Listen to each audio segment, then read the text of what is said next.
across the UK, on DAB+, on YouTube, on the app, on your mobile, the home of common sense.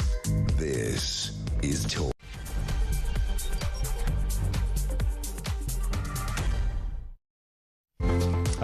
Good afternoon. Welcome back. It is the home of common sense. Thank you to Alex Phillips. She's back tomorrow morning on breakfast right here on Talk. Well, there's only one big story in town. Keir Starmer's small boat plan in chaos already as record numbers of migrants keep crossing the channel. It's just an extraordinary moment. You couldn't stick it in an episode of The Day Today, where there he is making an announcement at the exact time when hundreds of grinning migrants are coming over on a massive dinghy, enjoying the sunshine and waving at the cameras. His week one in, one out deal with Macron returns just 50 migrants a week, according to the stats, barely 6% of arrivals, offering no real deterrent. We'll be looking at that. La grande farce coming up in just a few moments. Also, Kemi Badenoch has called for face-to-face welfare assessments to curb abuse of taxpayer schemes like Motability, which cost 600 million quid last year. I mean, this is not exactly small change. Huge sums of money. She's criticised the approvals for minor conditions, urging reforms to prevent misuse and focus on genuine need. Nothing wrong with that. Will she have any success?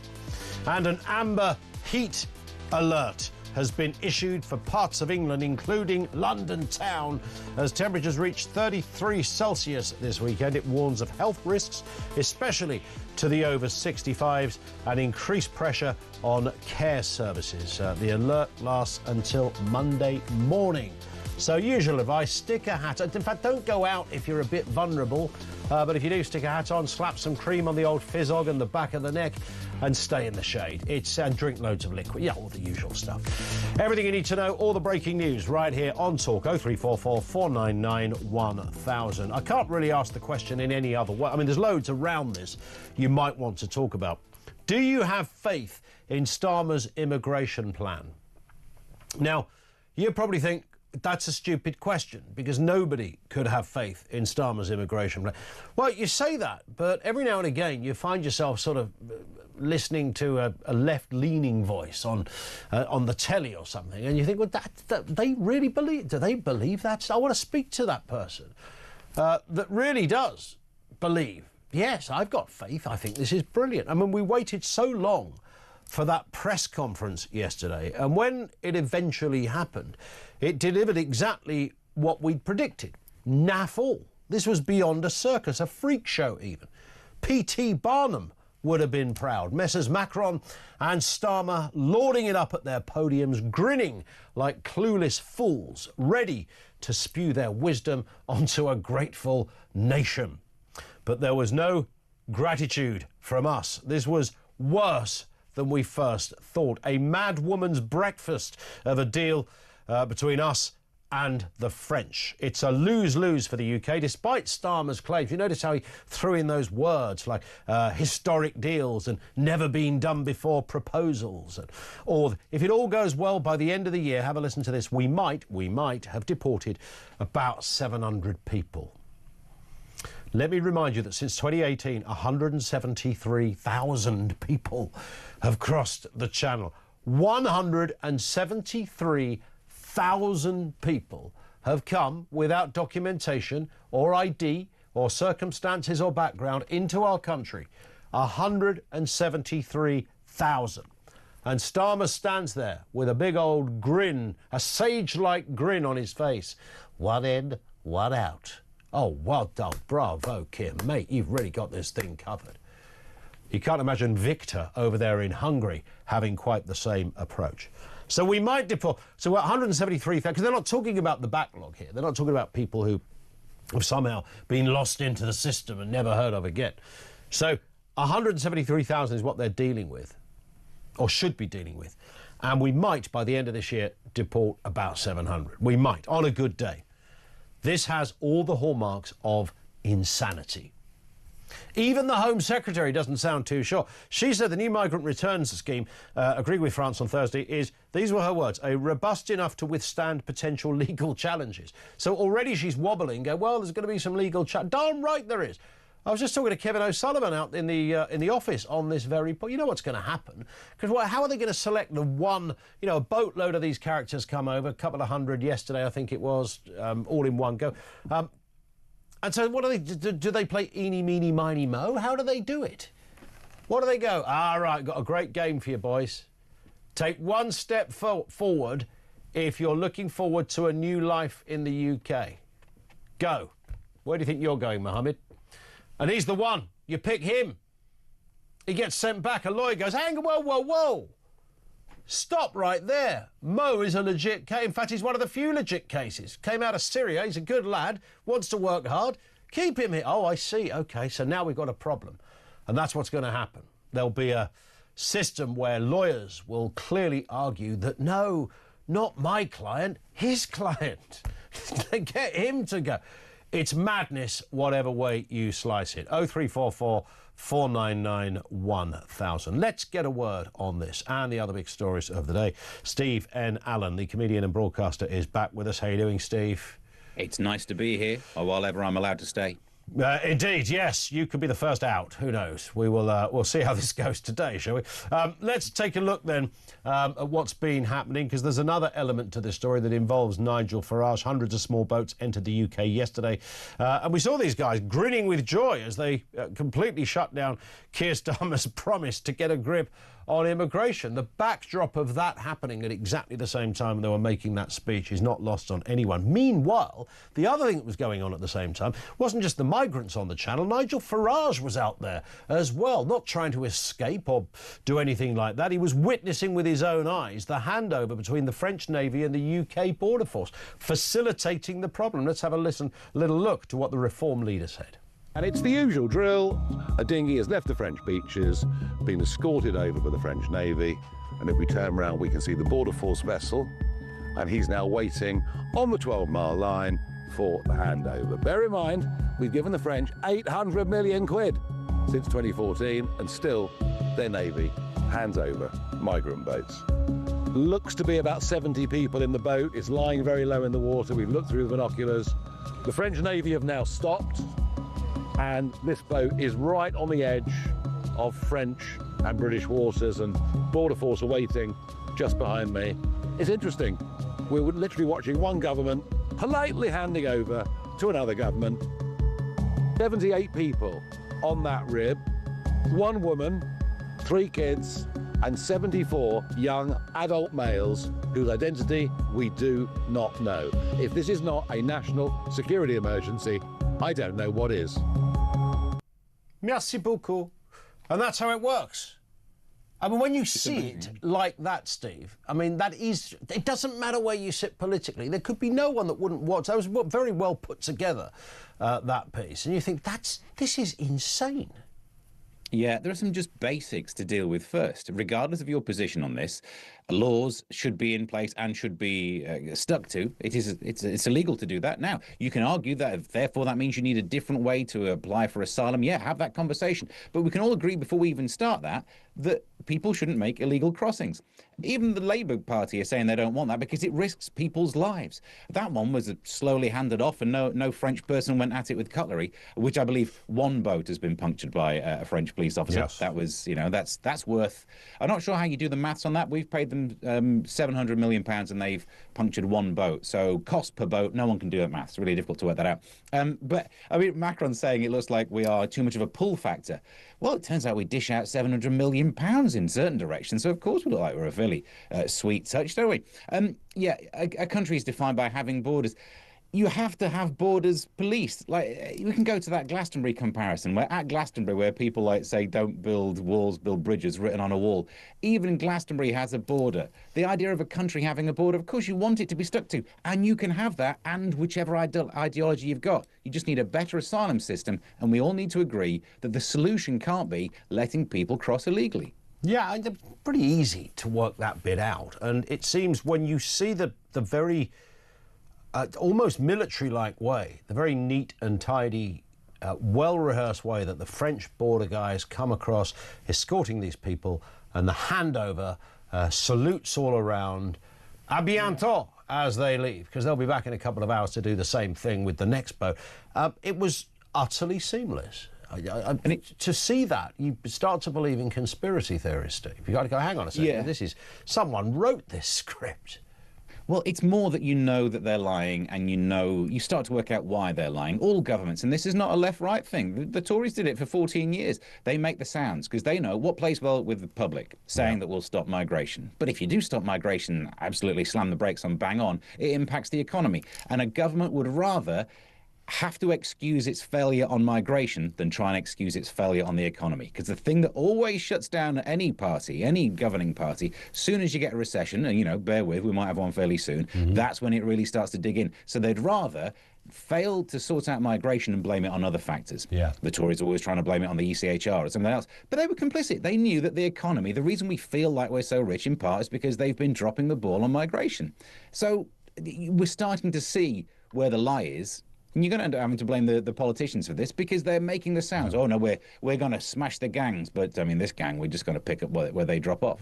Yes, it's simple as that. And, of course, they've already acknowledged there could be legal challenges to what they're trying to do with this anyway. And there it is. Are we going to see a single person sent back through this scheme? Well, we will wait and see, Steve.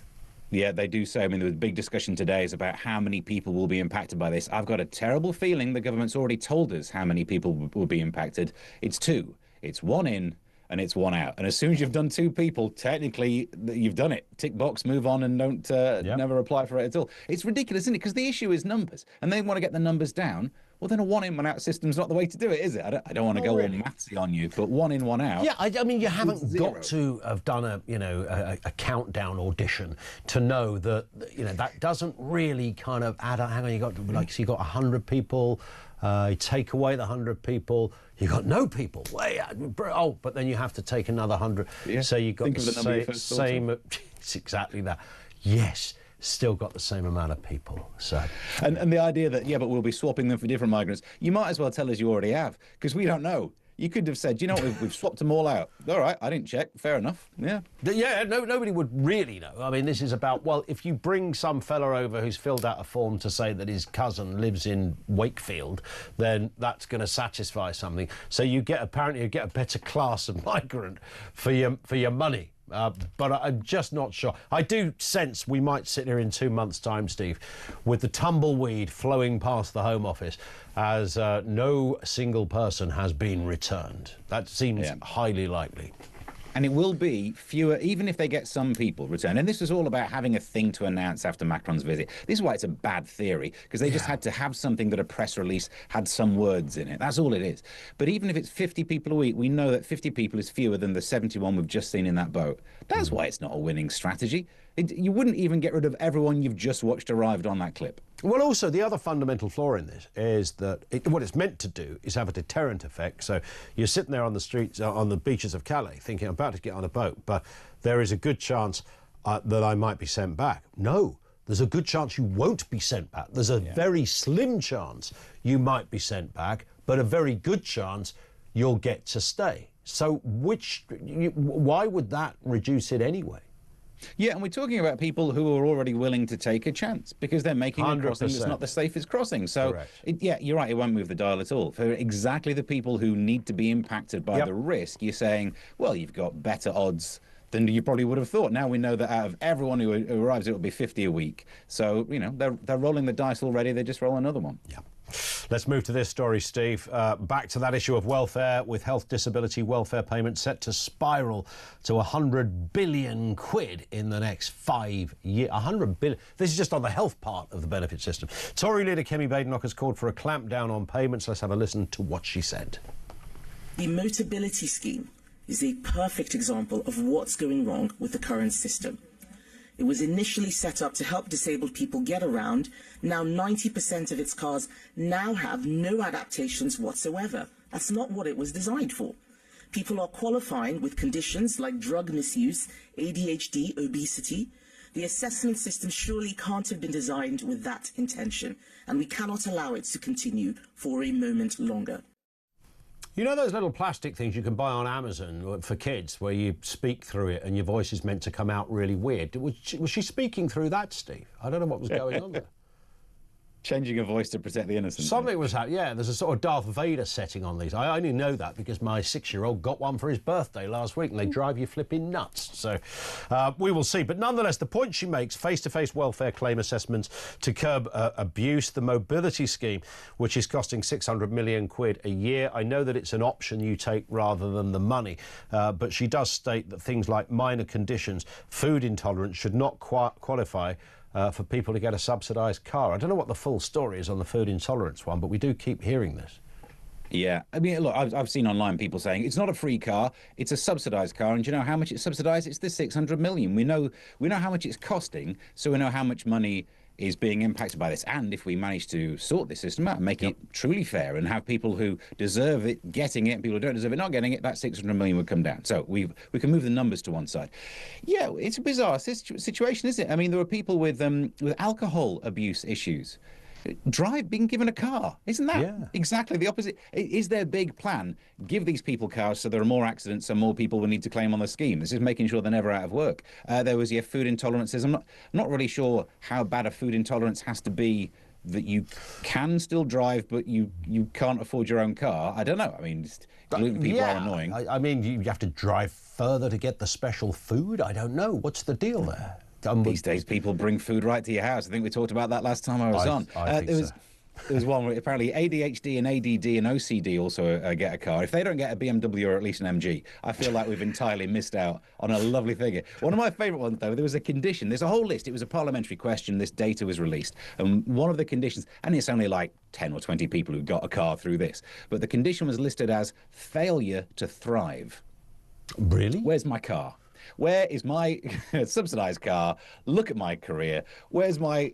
How is that a disability condition, failure to thrive? That's just what everyone has these days. I'd like to see the argument in Tesco car park when somebody says, hey, you're not allowed to park there. Can you not see I've got an inability to thrive? As your excuse for being able to drive the mobility vehicle. I mean, it just seems straight up to the shops. Utterly bonkers.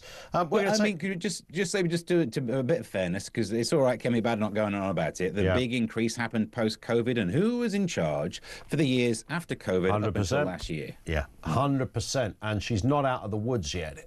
Maybe 5-6 years down the line, a new person who was never touched by that era could make those arguments. But it's a bit tricky when you were in the thick of it yourself and defending it on national TV. Steve, stay with us. Lots more still to come. We are going to talk to Lucy Dunn, political correspondent at The Spectator, on the migration issue. And also Reform supporters would back Labour if Keir Starmer could end the small boat cry. Is that true? Zia Youssef, the head of Doge for Reform UK, is coming on with us as well. And we're also going to be speaking to the former Foreign Secretary of Australia, Alexander Downer, on what specifically was it? I mean, I'd like his views on what he thinks is happening here, but what specifically did Australia do in terms of the boat crossings they were experiencing, and how is it going now? All of that on the way, right here on Talk.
Some breaking news this morning revealed that under the Terrorist Act, 242 people were arrested in the year to June of this year. That's something you can indulge in as to all the people who aren't going to prison because, well, there's no prison spaces. So this is a Talk exclusive we've been looking at.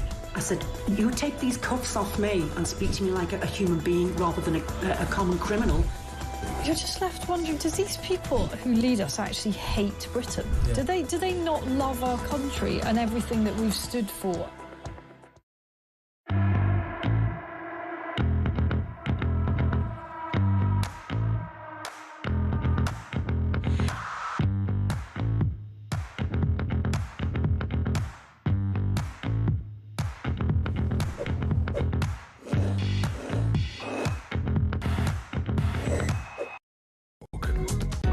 Across the UK, on DAB+, on your smart speaker, on your smart TV, and on your side.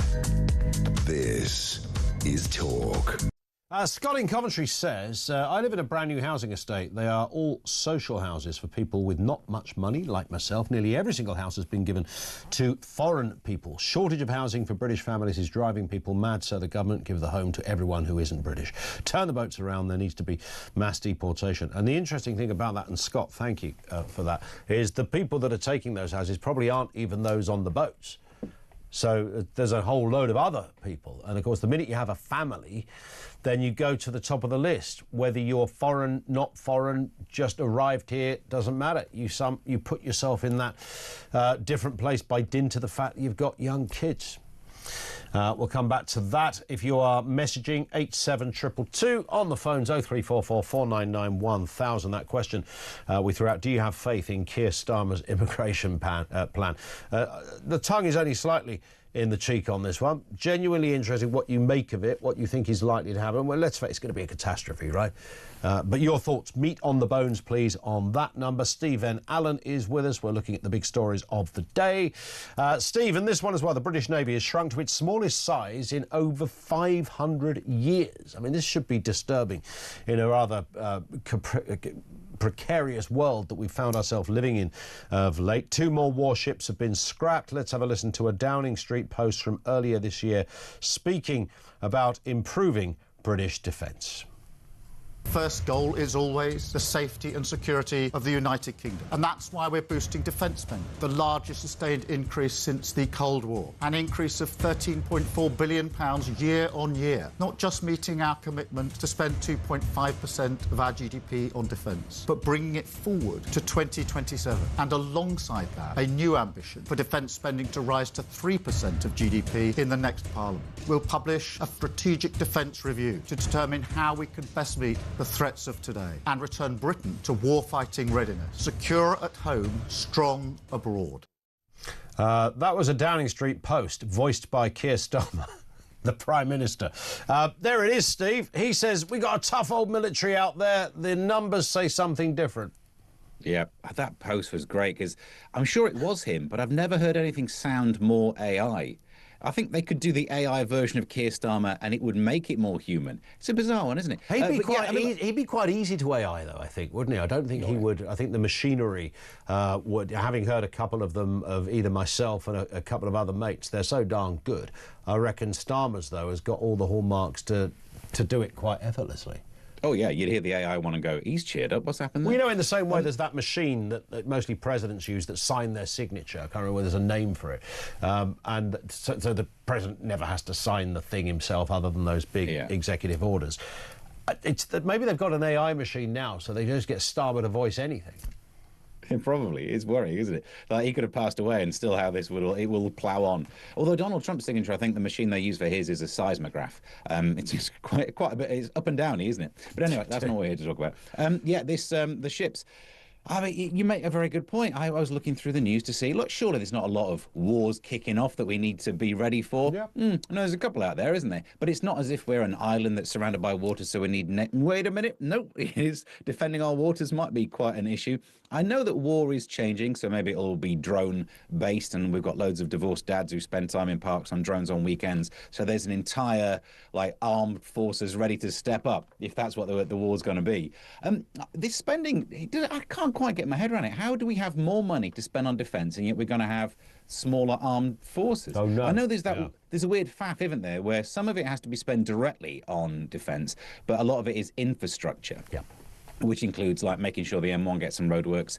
And part of me thinks when they improved the Watford Gap services, it was a bit better. I'm not sure if we're safer as a nation, but that's the kind of thing that the money will go on, isn't it? Literally, in case you need to drive a missile to a different place, we need to make sure our motorway system's better. That's what a lot of this spending is going to go on. Yeah. So it's not making us feel that much safer. The hand dryers at Toddington Services do need improving. I'll give you that. But other than that, none of this makes us feel safer. Nope.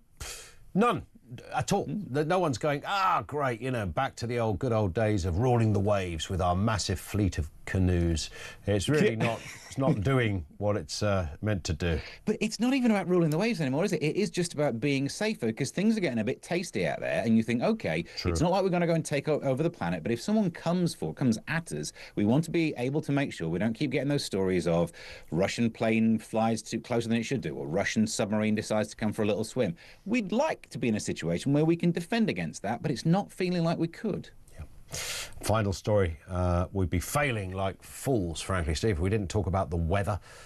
Two Brits not talking about the weather is no look at all. So here it is. An amber heat health alert has been issued for parts of England, including the capital city, due to soaring weekend temperatures, particularly for older people. Understandably, temperatures could reach 33 degrees this weekend in England and Wales.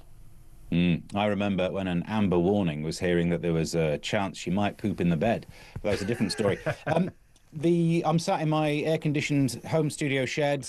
18 degrees is what I'm sat in right now. Nice. I got no problem with it at all. Look, just be a bit sensible. It feels like that. That's the story that we should have, but that don't push paper, does it? They don't sell newspapers. What you need is a big scary picture and the word death in the title. Whereas actually what it is it's a bit hot. Maybe don't do anything that makes you hot. July, right? I mean, it's July. We are at the 11th of July. It is summer. And in the summer, you're meant to get some hot weather. Yeah, and when it is hot, don't wear a thick jumper. Drink more, but you're probably going to do that anyway. Or a balaclava, yes. Yeah, stuff like that. A lot of it seems sensible, but I think a lot of it is they've realised if you want to sell a news story, you need to make it about an emotion or a fear is the best emotion to go for. So, yeah, and you're right, we are obsessed with the weather, but after, was it 2 years ago, we did 41 degrees or just under 41 degrees. That's it. It's broken me now. If the weather starts with a 3, I don't care. We had 3's easy. We can all do a 3. It's doing a 4 is the tricky.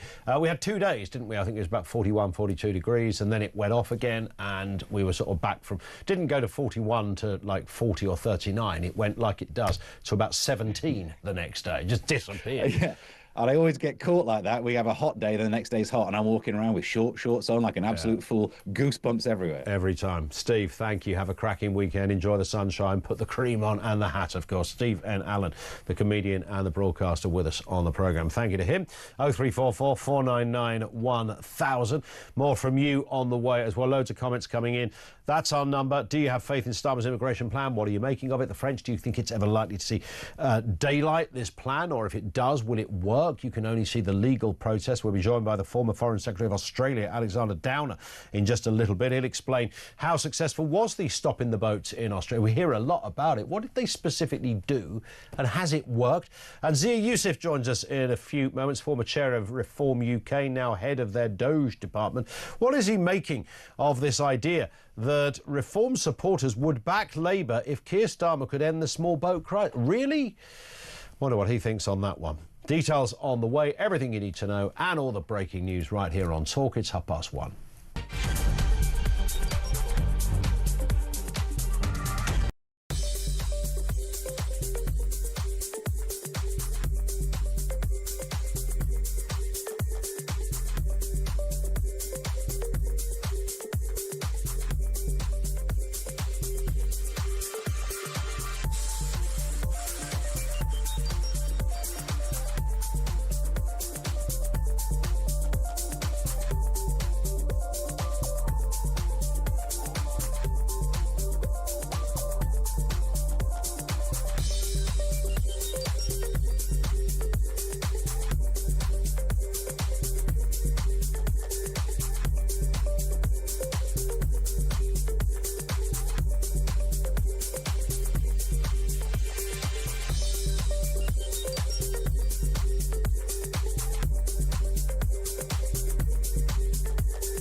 across the UK.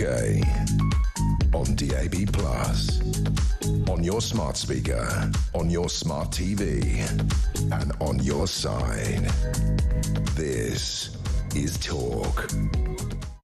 It is Talk. 0344 499 1000. In a moment, we'll speak to Zia Youssef. He is, of course, the head of Doge for Reform UK. We are talking Keir Starmer's small boat plan. I think it's in chaos, frankly. Record numbers of migrants keep crossing the channel. As he was speaking, the boats were coming. I mean, the timing of that. You might have thought, just to avoid that very moment, that they would have just put the press conference later or earlier, whatever. Over 21,000 arrivals this year alone, of course. If you want to look at it in a slightly fuller sense, then since 2018, 173,000 arrivals. So this is the one-in, one-out deal with Macron. It could return just 50 migrants a week. That's barely 6% of arrivals. I doubt whether it's even going to get to that. No real deterrent. That's the point, isn't it? Reform voters, we understand, may back Labour if Starmer delivers, but critics slam his failure to act, calling the crisis humiliating and his pledges to smash the gangs nothing but empty words. Zia Youssef joins us in just a few moments. First, Lucy Dunn, political correspondent over there at The Spectator. Afternoon to you, Lucy. Hi there, how are you doing? Good as gold at this. Nice to have you with us. I mean, it was kind of a bit, I don't know, sort of the word cringe comes to mind. I mean, we sort of knew what we were going to get because this whole one-in, one-out thing had been talked about a lot. But I was still sort of slightly hopeful that there was going to be a curveball thrown in there and Macron was going to go, just one moment, and then we were going to have this like incredible revelation. Wow, he's actually going to send in the SAS or something. As it turned out, it was kind of much worse in many respects than we first thought. Absolutely. I mean, it's been marketed as this one in, one out. I think if you look at the numbers, it's something closer to 17 in and one out. So, yeah, even then, there's a title of it is sort of overpromising, I suppose. I think there's a couple of questions to be asked here. You know, Starmer said yesterday, this is a breakthrough moment. You know, fine. Ultimately, Britain has not had a good way of dealing with migration. We absolutely need to have some sort of plan. And certainly, you know, it's not only Labour that have talked about communicating with France on this issue. Current Shadow Justice Secretary Robert Jenrick spoke a couple of years back about having some kind of agreement as well. So it's certainly not a sort of a strange agreement to be put on the table. I think the question here, though, is ultimately numbers. First of all, up to 50 migrants a week, you know, that could be as few as 2 to 3 that are actually being sent back each week. So I think there needs to be more clarification there. And certainly, even if this deal is, you know, on one sense, a sort of symbolic movement to try and tell people smugglers, you know, don't send people over here, you know, use this as a deterrent. I'm not entirely sure those numbers are going to deter many people. So certainly there's a number of issues, and I think there's some legal concerns there too. Yes. So I'm not entirely sure how sort of this is all going to pan out. Well, I clocked the Home Secretary saying, and she sounded very, very unsure when she said this is robust enough to withstand potential legal challenges. So they're already talking about legal challenges. You absolutely know that a lawyer's going to come down and go, hang on a second, look, there's 200 blokes here. Why are you sending my client back? That's not fair, because my client's the genuine one. You know, he's a really good guy. You know, he came from a terrible war-torn country. He's got loads to give. Him over there, he's a lazy old what's it. Send him back instead. This is what's going to happen, isn't it? I mean, it's so ridiculous. It's almost Monty Python. Well, yeah, I mean, there's not a kind of clarification yet as to who exactly is going to be chosen to be sent back. So, yeah, as you say, there's you know, a number of issues that can arise from people just simply making good cases for clients. Yeah, I think it's certainly not the finished product yet. And in fairness, you know, the government has said this is not a silver bullet. So it'll be interesting to see what other measures come down the line too. And also, I mean, in terms, and you rightly say this is not just about, you know, illegal immigration, it's about the numbers as well. As I said at the beginning, you go back to 2018, we're talking about 173,000 people. I mean, these are whopping, jaw-dropping. You'd almost imagine in another world that we just invented that figure. That happens to be the amount of people that have illegally crossed the channel. And you look at that and you hear Keir Starmer talk about, you know, this will be, eventually a deterrent and all the rest of it. You think, well, not really. If you're only deporting, 50 people, then you're going to look at that as a migrant sitting there in Calais and think, there is still a greater chance of staying than getting deported by a country mile.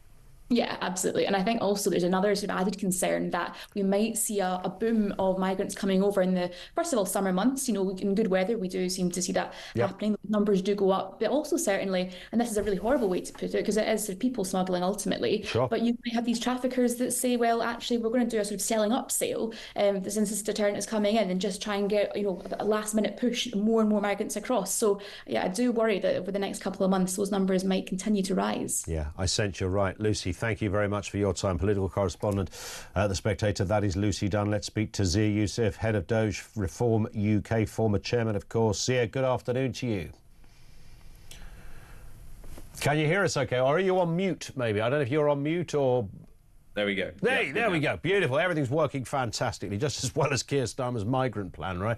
I mean, this is extraordinary. I'm sure you didn't watch this thinking, God, I wish we'd thought of that idea, because this is, I mean, to say it's woeful hardly touches the sides.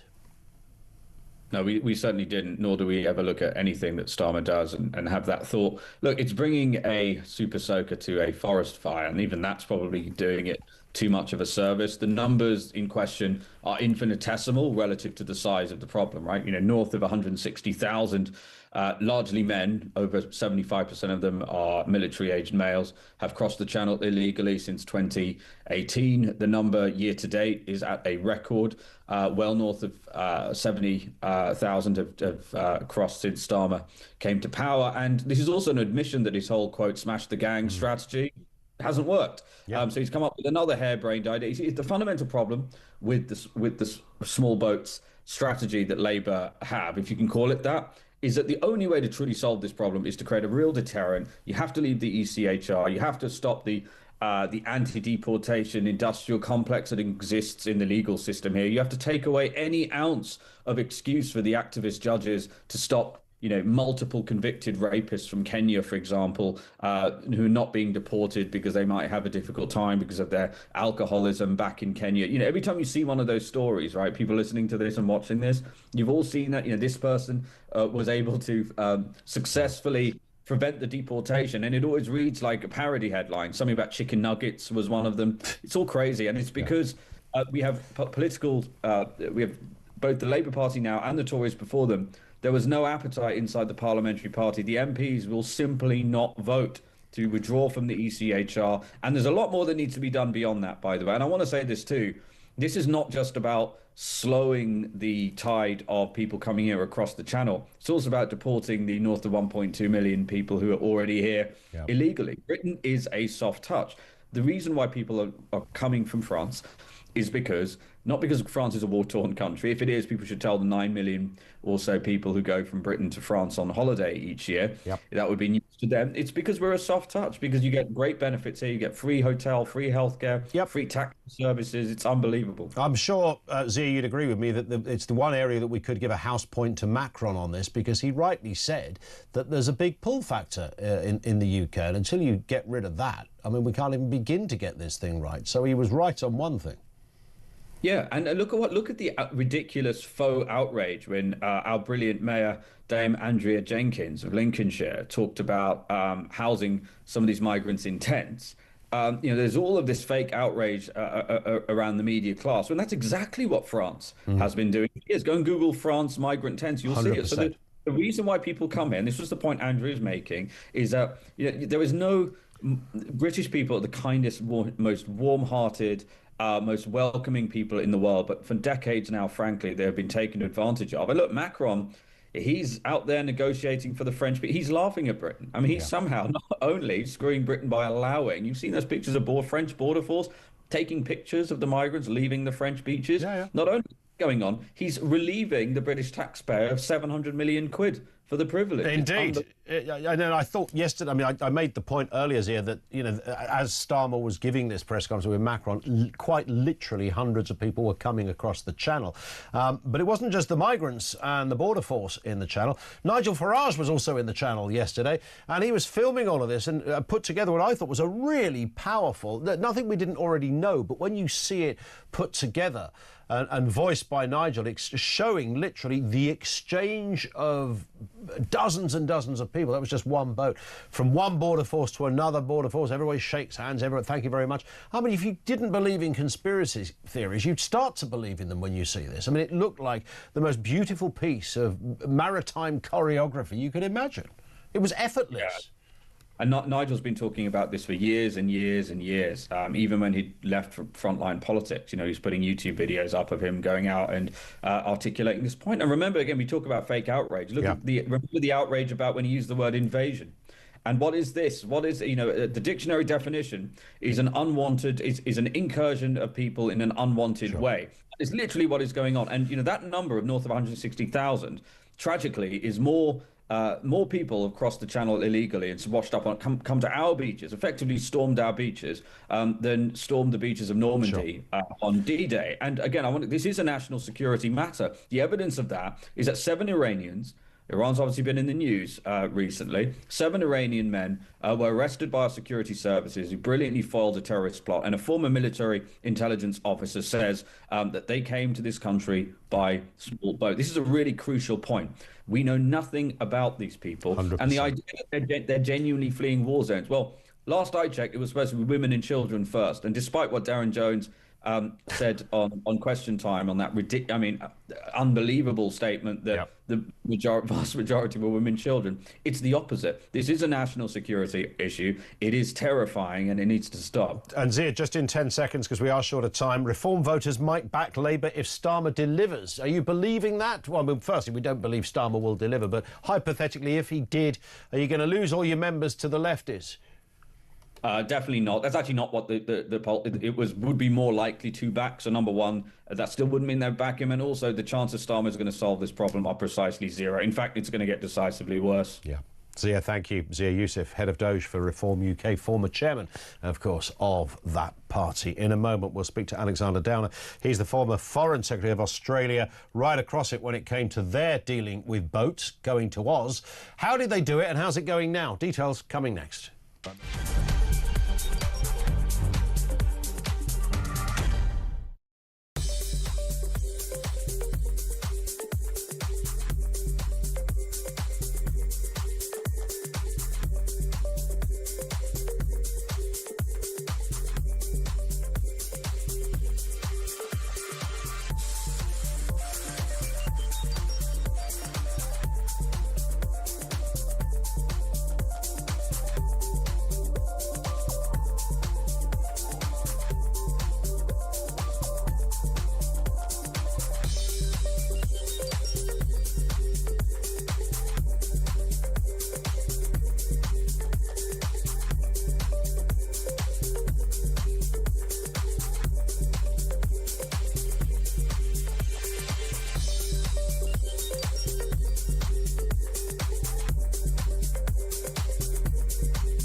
Across the UK, on on DAB+, on your smart speaker, on your smart TV, and on your side.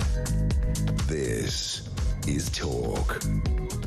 I think just to add to you often talk about the optics, of course, in politics. And yesterday, just after the Prime Minister making that speech, or around about that time, along with President Macron, you had a dinghy load full of, I think there's about 70 on that one dinghy and a couple of hundred over the course of the day.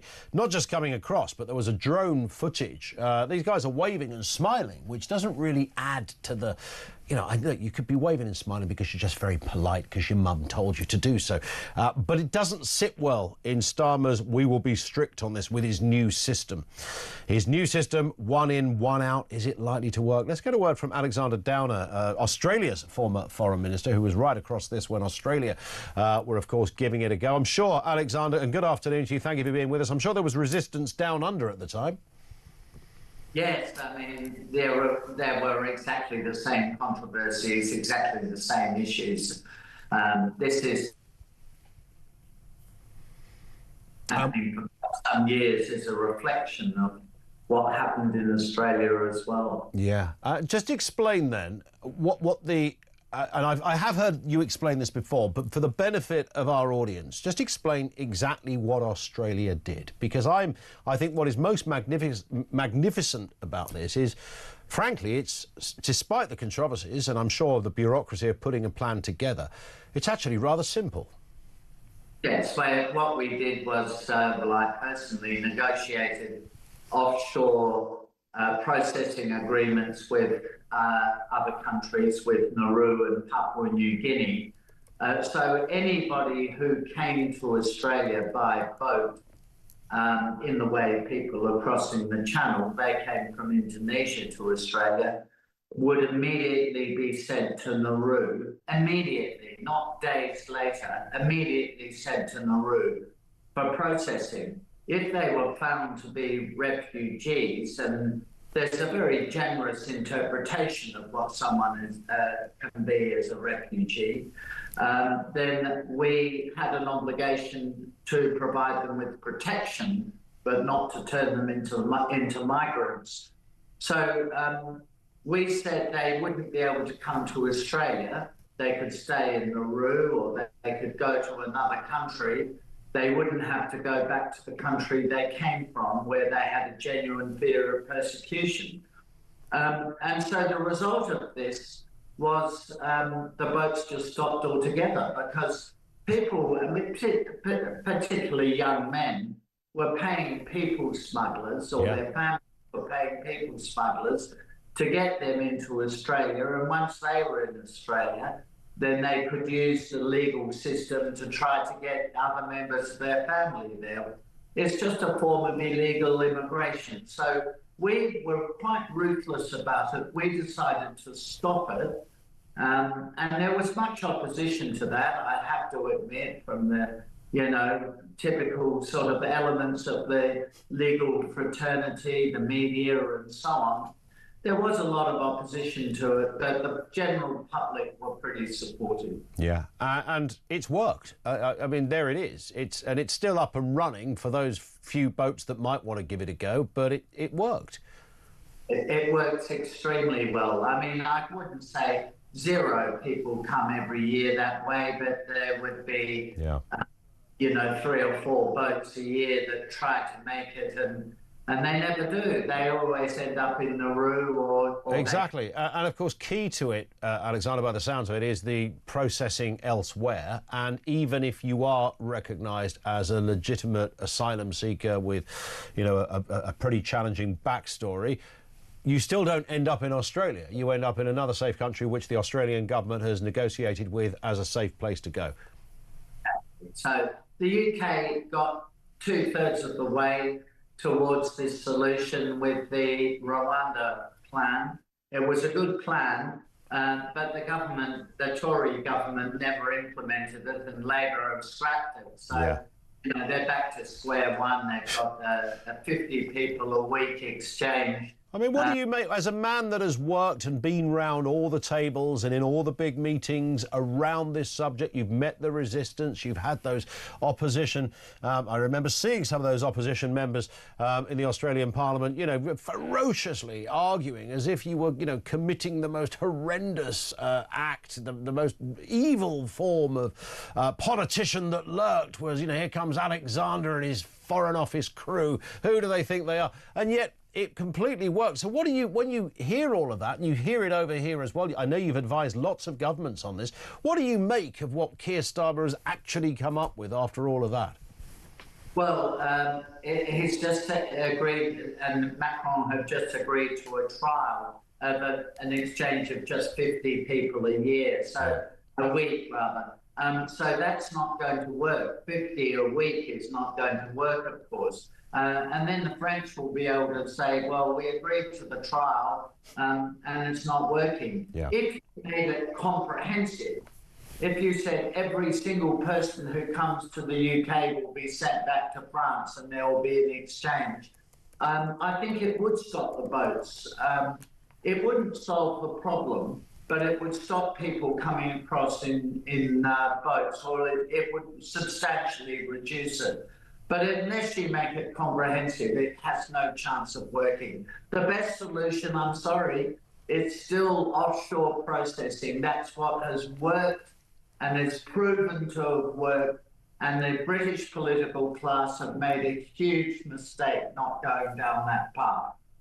100%. Listen, Alexander, let's speak again. It's always good to get your view on this because you've been there at the coalface of this. Thank you, Alexander Downer. He is the former Foreign Secretary of Australia. He was there around the table along with John Howard and others putting this thing together. They said it can't work, it won't work, it's against human rights, it's a very evil, horrible thing to do. They came up with a couple of countries, Nauru being one of them. That's where they process people, and even if they established those people were legitimate refugees requiring asylum, they never ever made it to Australia. They were sent to other countries which Australia had negotiated with as safe places. And do you know what happened to those boats? They stopped coming. Literally stopped coming. The simplicity of that scheme is there for all to see. But you try it here and the world loses its mind. And as Alexander Downer said there, I mean, people lost their mind in Australia, but they just kept going and going, no, we're not going to stop this. And it worked, and worked brilliantly. Let's go to your calls. Charlie in East Sussex. How you doing, Charlie? I'm very well, Ian. Thank you very much indeed. Very well. Lovely sunny day. Always a pleasure to talk to you. And you too. Look. Let's have a look. What does it say on the government website, shall we? You know, what you'll get, and this is if you're trying to claim asylum, you'll be given somewhere to live if you need it. This could be a flat, a house, a hostel, or bed and breakfast. Yeah. You'll get cash support, usually £49.18p.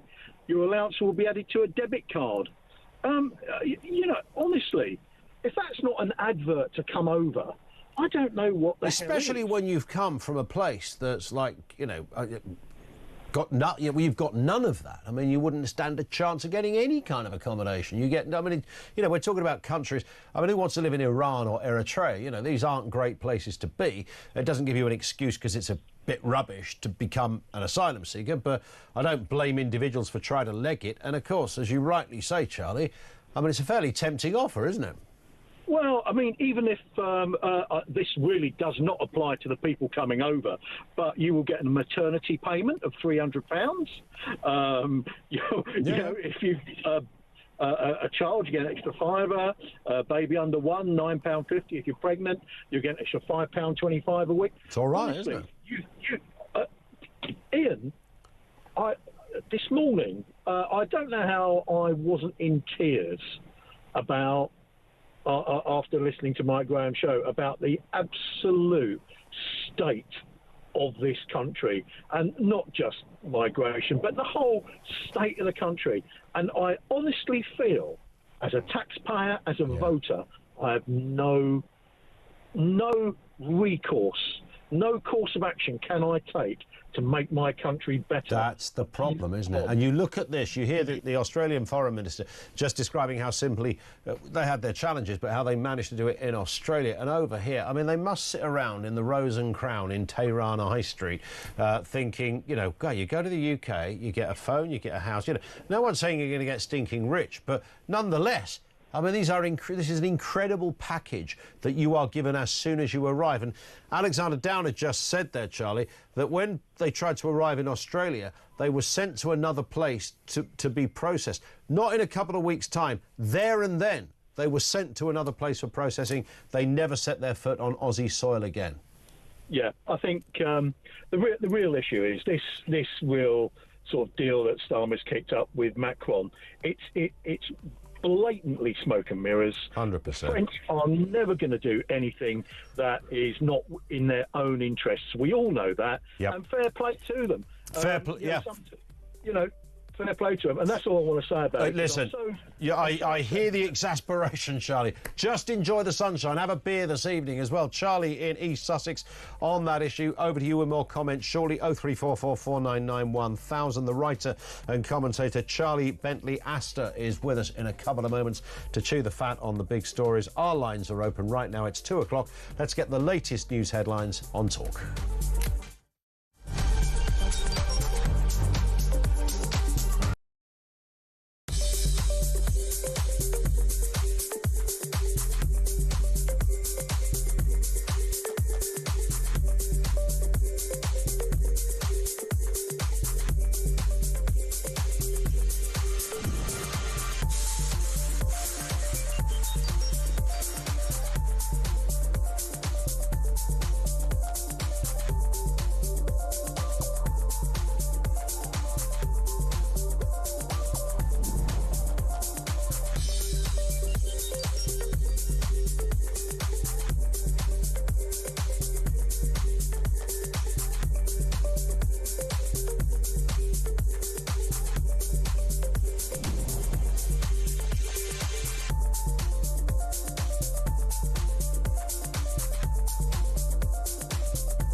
Across the UK, on DAB+, on your smart speaker, on your smart TV, and on your side. This is Talk.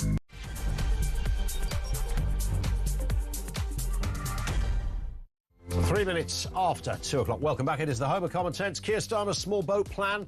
What are you making of it? It's chaotic. Record numbers of migrants keep crossing the channel. I'll give you the numbers in just a couple of moments over the last day or so. And, of course, he's got this one-in, one-out thing. What the heck is that all about in this deal with Macron? This could mean 50 migrants per week. 6% of arrivals, offering no real deterrent. Yesterday, are you ready for this? Yesterday alone, 573 migrants crossed the Channel on 10 boats. 573 individuals crossed the Channel as Keir Starmer addressed the podium with Macron by his side, talking about a robust response and a deterrent. 573 grinning characters coming on a rubber dinghy over from Calais crossed the Channel. This ain't got a hope, mate. Also this afternoon, Kemi Badenoch calls for face-to-face welfare assessments to curb the abuse of taxpayer schemes like Motability. Widely reckoned that if you do this stuff online, you simply invite fraud, or at least a few tissues of whoppers. It cost about 600 million quid, just that one scheme last year. She criticised approvals for minor conditions, urging reforms to prevent the misuse and focus on genuine need. I mean, it's stating the obvious. Let's see where this one goes. And Labour's £3 state-funded restaurant plan faces backlash from hospitality leaders, calling it anti-business and a waste of taxpayers' money. Critics warn it will hurt struggling restaurants already battling with rising costs and closures. Details to come. Everything you need to know. All the breaking news right here on Talk. 0344 499 1000. One here says this migrant thing has probably been wall-to-wall on Talk today, but isn't 50 going back a week better than just 3 in total to Rwanda? Well, it never happened. The Rwandans, the 3 that went back were voluntary and got paid as well. The Rwanda scheme never started. We never saw the light of day. But I think the processing issue, having a place to process it would have... Having a place to process people, as the former Foreign Secretary of Australia told us 10 minutes ago, is really key to this. So you would arrive in Dover and immediately you'd be taken somewhere to be processed. And he said not within days or out, just straight away. Phil says if someone comes here in a boat, they made themselves homeless. If they were to make myself homeless, the council would put me up would put me on the bottom of the list, but they go to the top. We don't go to the top of the housing list, but you do go to the top of the list in terms of you are immediately housed or given a roof over your head. So that happens. But of course, they're claiming asylum. So you might come illegally, but the minute you say, I'm claiming asylum, you cease to become illegal. And that's what the government are stuck with. Let's get a word on this and the other big stories of the day. Writer and commentator Charlie Bentley-Astor is with us. Charlie, good afternoon to you. Afternoon, Ian. Nice to have you with us. I mean, there's a lot to get through. I just gave those numbers there, 573 migrants crossing the Channel. And, of course, just to give it a sort of a satirical twist, as Keir Starmer is talking about getting tough on migration, I would have just loved the video to be played behind him as he was saying these words. Along come mostly fighting fit 23-year-old men, no idea, absolutely no idea who they are, no ID, nothing like that. This is a daily occurrence. The figure now, Charlie, for this year, 21,690, all under Keir's watch. Oh, you don't have to tell me. I live on the south coast, and I've seen boats come into my local harbour and to the port nearest to me in Newhaven. So I know exactly what it's like. My largest local town, Eastbourne, has seen, I think, 30% of the hotels taken over by the government for the express purpose to house migrants. It's completely changed the atmosphere in the town centre. No one goes out in the evenings anymore. Parents won't let their teenagers go out unless they're in large groups and always in contact. And again, not when it gets dark. It really, the fairness of the situation is what really grates on people. I remember wandering down to the seafront to have my lunch one day when I was working in an office down there last year, and saw migrants playing on the large greens that they have beside the beach, playing football. And I could only think, where did that football come from? Because you didn't bring it with you. So you either bought it with my money or you've stolen it from a local kid. So either way, I'm not happy. But I think we're still not getting at the deepest level of this. Okay, people come here, we send them abroad for processing. Even if they then stay abroad and the house abroad, we are still paying for that. Taxpayers are still paying for that. And so long as the deal is good, a number of these migrants won't care where they're housed as long as all their basic needs and then a bit on top. is getting paid for without them having to do anything. Yeah. The bill is extraordinary, and to send this number of people abroad, it's not a deterrent when France is this close. Australia, you really did have to cross some very dangerous oceans to get there. There were lots and lots of deaths. Obviously, we've had deaths in the Channel, but it's not the same as in Australia. So this is not going to be a deterrent. And so long as the UK is attractive to people, whether it's they can bring their families, whether it's handouts that they get, this is what needs to be tackled, is the appeal in the first place. Yeah, and I keep saying this, Charlie, but it was the one thing that Macron got right when he identified exactly that problem. I mean, he's one to talk. You know, where are these migrants coming from? France. You know, he blamed Brexit for the spike in illegal immigration. Yeah, it was a bit weird, that, wasn't it? But well, it just so happens that the major migrant crisis of 2015 butted onto it, but also, you know, they're not coming all the way around Spain into Britain. They're coming through Europe. So we've got this problem where it's a knock-on effect. Okay, Britain negotiates with France, but they then have to go to talk to Italy, Spain, Greece, Turkey, and if any of these countries along the way are you know, reluctant to do anything at the actual border from where these people are coming from, you know, they're just desperate to keep pushing them on and pushing them on. You know, we kind of need a more a Polish stance to the matter. They've got a literal metal fence and say, no, turn back. You're denied entry because you've tried to come in illegally. That's the end of it. No refugee status, nothing. Go back. 100%. What did you make of this sort of extra story on this, that Reform voters are more likely to back Labour if Keir Starmer delivered on reducing the votes? I just can't imagine. But then I couldn't imagine years ago people in certain Labour constituencies voting for Boris Johnson, and they did. Would we suddenly get all of those Reform voters? And let's be honest here, most people became Reform supporters because they were just fed up, really fed up with both major parties. Would any of them return to Labour if these vote numbers went down? No, because anyone who is transitioning from the Labour Party to Reform Party are classical liberals. They're not, you know, progressive Marxist activists that we associate with the Labour Party. They're just ordinary working class people who've come from a very classical liberal background, believe live and let live, all of this kind of stuff. The idea that there's a great swathe, in fact, you know, the 40% that you said of Reform voters who were considering voting for Labour for a second term if they were tackling immigration.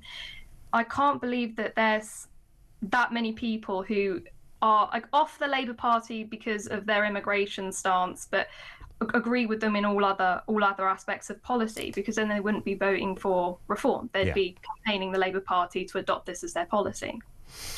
Indeed. I mean, and that would be precisely the only way around it. It's interesting, though, at the moment that you've got people who I think not just have decided that that Labour or the Tories aren't for them, but they've also fundamentally began to engage in politics in a way perhaps they didn't before. It's acted almost as a catalyst, this seismic change where we have a party with 5 MPs that is penciled in to win the next election. I mean, this stuff has never happened, not just in this country, anywhere in the world, in the Western world, where that growth could happen, that popularity could happen so quickly. So it's quite extraordinary. I know Nigel Farage has been around for a long time in different guises, but I do sense that those people that have crossed the line to another party from the one they've been with for the entirety of their voting life, I think is a little bit more than just a rebellious vote, if you like. People are sick to the back teeth of the two-party system. I'm one of these people who are sort of hesitant with going for the electoral reform and how we count votes in this country. There are some unique benefits for the first past the post system versus proportional representation, but really these are arbitrary because people aren't motivated by exactly how we carry out democracy so much as feeling that they are being heard. And you know, it's the cliche. We're suffering under a uni party and have really since the Lib Dem Conservative coalition after Labour were removed after Brown and Blair, and they're not feeling heard. And this is why you're seeing this effigy in Northern Ireland. It's the Irish are so much more Northern Irish, make the distinction, that they're so much more forthright about what they believe, do not have the kind of closetedness that so many, particularly English people, do about nationhood. You know, the Scots, sometimes the Welsh, but certainly the Scots and the Irish and Northern Irish have a very clear sense of their identity in relation to place and ethnicity, which is not only sort of alien to people who are English and British, but it's taboo as well. You're not allowed to say that English is an ethnicity and not a nationality. And so the constraint which people feel and the despair that they cannot vocalize, you know, the total dismantling of the political system is the only recourse that the public have, because if you try to speak out, you get arrested. If you try to protest, you get arrested. If you create an effigy as a symbol of the expression of your anger, rather than actual incitement, which this is nanny state stuff. Yes, this effigy wasn't a specific individual. It was, as you rightly say, Charlie, it was symbolic of the wider problem. And I think anyone with a brain knows that, but apparently the old Bill are investigating it as a hate incident now. Well, this is because they don't trust us. The state do not trust us, and we do not trust them. And so we're getting progressively closer to the position where we have to live our lives and structure our society according to the most fanatical, the most unwell, the most frustrated, the most people who are unable to control their impulses. We're having to place all these laws and constraints and silly little legislation in order to try and weed out these extremes. But all it does is frustrate that center portion of 85-90% of people who simply want to be heard. And let's move to this story, Charlie. There's a good reason there's many reasons for talking about this. The manhunt for the killer who brutalised and took the life of a Rolex-wearing father, 26-year-old Blue Stevens, fatally stabbed outside a hotel in London. Police are investigating if it was a botched gold watch robbery or targeted attack by a masked man. That is tragic in itself, of course, obviously, and we hope they catch the person. But I think it does feed into the wider issue of Sadiq Khan's London, which is an absolute cesspit when it comes to crime. The ineptitude on addressing serious crime isn't there. He's more fascinated with a ULEZ camera than he is a kid or someone with a knife or someone on the receiving end of a knife. No arrests have been made on this, but we are seeing street crime, knife crime, still out of control. Very little coming from Sadiq Khan.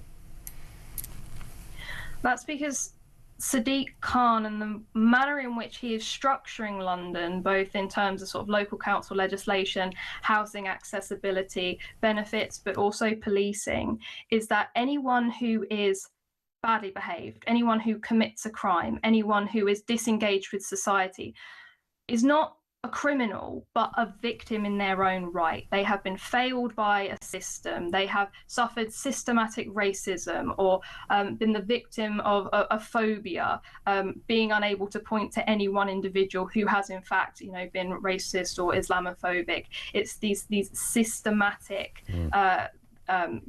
ghosts that apparently drive all of us, particularly white people, to be hostile. And it means that there is a ingrained reluctance to address the root cause of many of these issues. Like we've said it time and time again, Black youths, particularly from fatherless Afro-Caribbean backgrounds, are way more likely to commit knife crime, to be carrying a knife, to be stopped and searched. Now they say, well, we're stopping and searching them because systematic racism, you're assuming that they're going to be carrying a knife. But statistically, those who are stopped and searched and then deprived of a weapon are being deprived of a weapon. And so this squeamishness this needs to end, because again, it's the general public who are having to amend their behaviour, because what is inherent in the reporting around this, potential botched watch theft, is that it was the victim's fault, the now dead father's fault, for wearing the watch in such a public place. It is incumbent upon the public to amend their behaviour, and not the police and the local authorities to apprehend the people who are terrorising us. Yeah. And there is a lot of terror out there on a daily basis, certainly on the streets of the capital. Listen, Charlie, we've hit the clock, but thank you. Have a cracking weekend. We will speak very soon. Charlie Bentley Astor, writer and commentator. Thoughts on all of those stories, 0344 499 1000. I really like the point you made at the end there about we are forced to amend our, but there is an underpinning, and you definitely see it in Sadiq Khan's London, that there's very little, there's no animated or robust condemnation of people who carry out the most horrendous acts. Those who cut short the lives of even their peer group, young teenagers, young father in this case. There's just very little that is said. There's no kind of anger. There's no real sense of, wow, our lead, he's got our backs, this fella. A lot of anger around ULEZ cameras, a lot of anger around net zero, but not as much anger in any shape or form as there is in that sense that, well, it was just a bloke wearing a Rolex, the kind of... I appreciate that he hasn't literally said that, but in the absence of him saying anything on these kind of crimes, you are forced to wonder exactly what Charlie was saying there, as to whether there is that sense of, frankly, every perpetrator has their own sad story. And, victims, well, let's talk about cameras. 0344 499 1000. Back with your calls coming next on Talk.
What you have to do as a minister is to sit with a situation where the law is often not particularly clear. You've got to apply the facts to the law, and that's the bit that everybody misunderstands. Law doesn't... You said a minute ago about how the law is not a tablet of stone. That's exactly right. It gives you principles.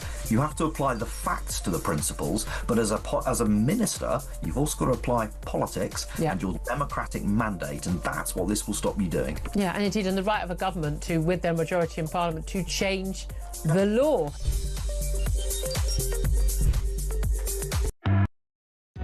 Across the UK, on on DAB+, on your smart speaker, on your smart TV, and on your side.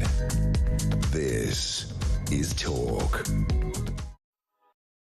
It is Talk, 0344 499 1000. Let's go through a couple of your messages. Don't go away, Tony, with you in a second. Laura says, totally agree with your earlier comment about people becoming involved and interested in politics recently due to people being fed up with the current two-party system. My husband and I are being greatly involved in the Reform UK cause, having never been involved in any politics previously. I love that. We're both party members. I'm a branch secretary. My husband is now a Reform councillor. We're both sick of the turn our country has taken and really want to do what we can to make a difference. Here's the thing. Alex Phillips did a really good intro this morning, and she was just talking about how this government in particular, governments do it all the time, do the sort of very opposite of the logic or the requirements of the British people. Thank you, Laura, by the way, for that, and great to see what you're doing. If nothing else, people are more mobilised in these areas. But Alex was making a point that the chattel migrant thing, like, nobody wanted it. One in, one out. Like, who's he represent? Who is Keir Starmer representing when he stands on a podium? Not just for the, you know, a press conference like that is not just seen in this country and seen around the world, OK? It's a very significant announcement how to address an issue that has seen 173,000 people come to this country in just over half a decade illegally. It's a big story. And that's the best he's got. Did he really think, this is what the British people want? Was there any point when anyone around Starmer said, yeah, this will quench the thirst of the British people, Keir? Does he think people like Laura and her husband, people like me, my other half, everyone listening to this, listened to that yesterday and went, wow, he's good, this Keir, isn't he? And that's just one issue. That's just one, I mean, it's a big issue, just one of them. And that's what we're dealing with. Let's talk to Tony in Bradford. Tony, how are you doing? I'm all right, Ian. Great show as usual. Thank you very much, Tony. What are your thoughts? Well, you know, my blood's boiling, but what can you do? I've just given up because, end of the day, this government, first of all, one in, one out. What does that mean? Imagine having a bank account. You put 100 quid in and they take 100 quid out. Oh, that's going to be good, isn't it? Yeah. So end of the year, you're going to have exactly the same, 100 quid. Yeah. And another thing, coming in, they've given up because, end of the day, all these are Labour supporters coming over, illegal Labour supporters, because what's going to happen, because they're not going to stop it, they want them to come in, when all the hotels are full, when all the houses are full, you know, they're giving it these illegal immigrants instead of, you know, the people who rightly deserve it, the British people. What are they going to do then? What's the plan? You should be asking the government this. When the hotels are full, when all the houses are full, where are you going to put these people? Are you going to do new infrastructure, more roads? Yeah? They're going to have to build more prisons because that's already been proven. Yep. Yeah, they cause more crime. The illegal immigrants cause more crime than the British people. It's not being racist, it's being facts. Correct. Yeah, as you know, Ian, and the British people know. Yeah. What we're going to do about that? Because people won't stand around waiting for this, because by the time Reform get in power, which they will, 100%, I've even backed money on it, they will get through, they will get in, but it's going to be too late, Ian, in 4 years' time. Yep. Because the country's going to play. This government's like a rotten barn door. One kick, it'll all come crumbling down. Is it likely to... I was just thinking, Tony, because lots of people say, I don't think Starmer will last to the end of the year. But he probably will last to the end of the year. But will he last to the end of this Parliament, though? Well, you know that is. One socialist comes in, one socialist goes out. What we're going to do, if he goes out, Rayner comes in, and she's more left than him. You know, and it's hard to say. Well, that's very true. I mean, there is that possibility. There's no hope. But, Ian, you've got two hopes, no hope and Bob Hope with this government. We've got nothing.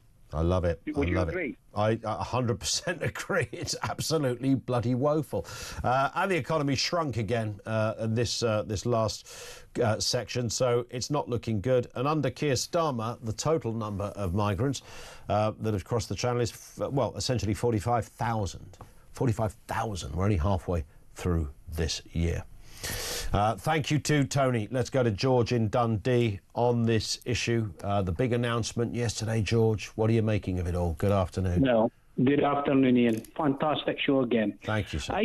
I regard these people, every single one of them that's coming across on these dinghies, as thieves. And why I say that, Ian, is they're stealing from our elderly, because the triple lock will eventually have to go.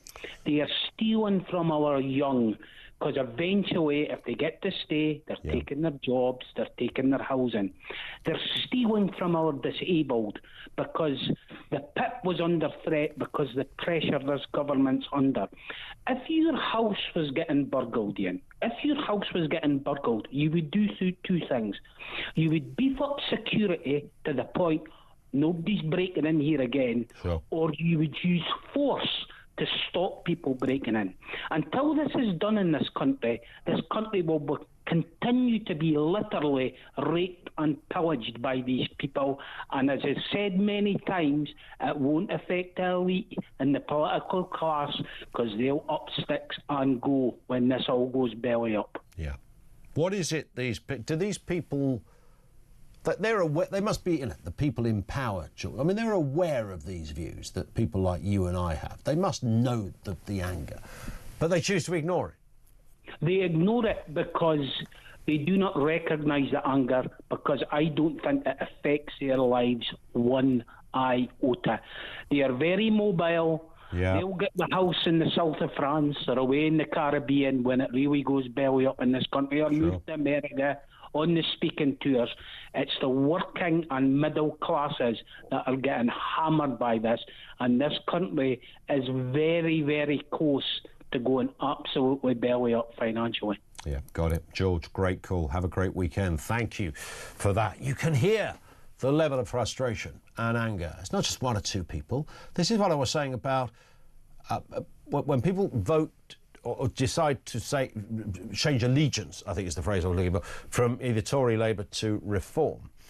What politicians are not getting of either of those parties, but particularly the Tories, yes, of course, there's some people feel specifically strong about immigration and believe that Reform UK, whilst they might not get it all right, and we know there's some question marks over what Nigel Farage would actually be able to do, but broadly speaking, they would be by far, of all the major parties, the one that is most likely to seriously try and deal with this issue. But that isn't why people are just jumping fence to another party. It's everything else. It's the whole kind of combination, and I'm fascinated by this. I have no idea whether that combination has come around just because, or the views around the combination, cost of living crisis, free speech issues, etc., and immigration. You just put those three things together, they're massive. They're massive. Social media clearly amplifies it, and sometimes that's not a good thing. You can read a right load of old tut on social media, but it is a place it's a marketplace for debate. Or even if you took social media out of it, would we still be, is it the 24-hour news cycle, not just social media, but 24-hour news, the content, shows like this and stations like this that allow views that were never there, 10 years ago in this form, although we've been happily talking on air in this format for a longer period of time, but in this kind of very honest, upfront way of debating and discussing the issues of the day. Is it because we exist that the views are greater? I don't just mean us, I mean the 24-hourness of our media. Or has the human race, or certainly the British race, reached a kind of Malcolm Gladwell-like tipping point where we are as mad as hell and we're not going to take it anymore? Just that sense of detachment from our political masters. That lacklustre approach, the ineptitude, the lack of clarity policies, ideas that reflect what ordinary British working people want and need. It's that. And this lot, I mean, the Tories are a little closer, maybe more so now, but this lot have no idea. And because I suppose their left-wing credentials are what informs policy, and even when it's not overt, there's certainly an underpinning of, we are still the socialists. That will always be a problem. So people who have big views on freedom of speech are written off under the basis, well, you just want to say racist things, right? No, just things would be quite nice. Channel migrants, racist? No, 173,000 people have made the journey. We're paying for it. Don't know who they are, by the way. Cost of living? Yeah, you really? Yeah, you got a few quid? No. Even the middle classes are struggling. The list is obvious. They just don't recognise it. 0344 499 1000.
Across the UK, on DAB+, on YouTube, on the app, on your mobile, the home of common sense.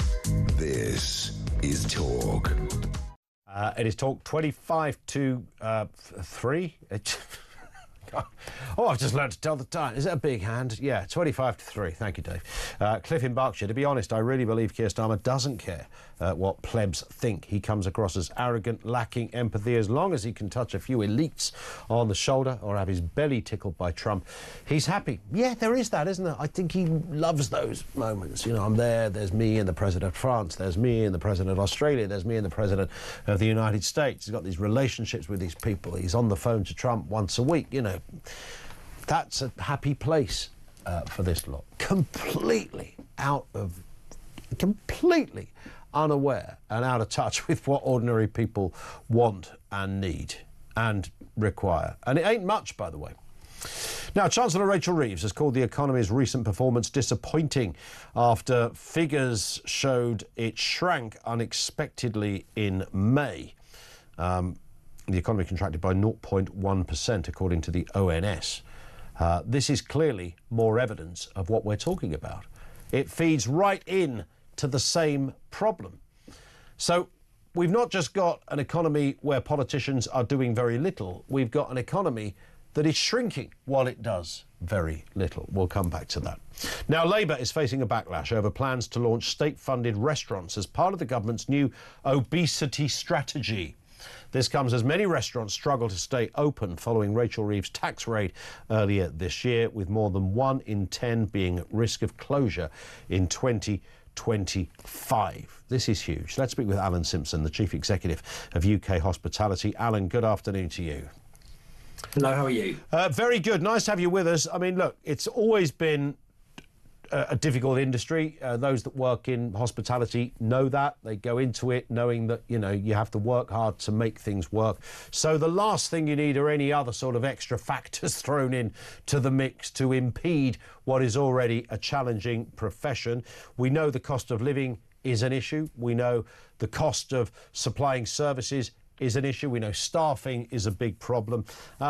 And so when something else comes along, like a state-funded restaurant, I suppose it's not necessarily a final spanner in the works, but it's certainly another one. Well, sometimes it just feels like people are taking the mickey. I think you hear a story like this where I think we'd all be sympathetic to the idea that we need to help people across society have access to good food. But when you hear a story like this where the government have, at the same time as adding £3.5 billion of costs at last year's budget onto the sector, which already provides good quality meals outside of home, they want to put some of that money across towards paying for new restaurants, competitor restaurants who are subsidised to sit next to them on the high street. It feels really odd. I was reading the detail of this story before I came on air, and they estimate that it's going to be about £200,000 per restaurant per year to run.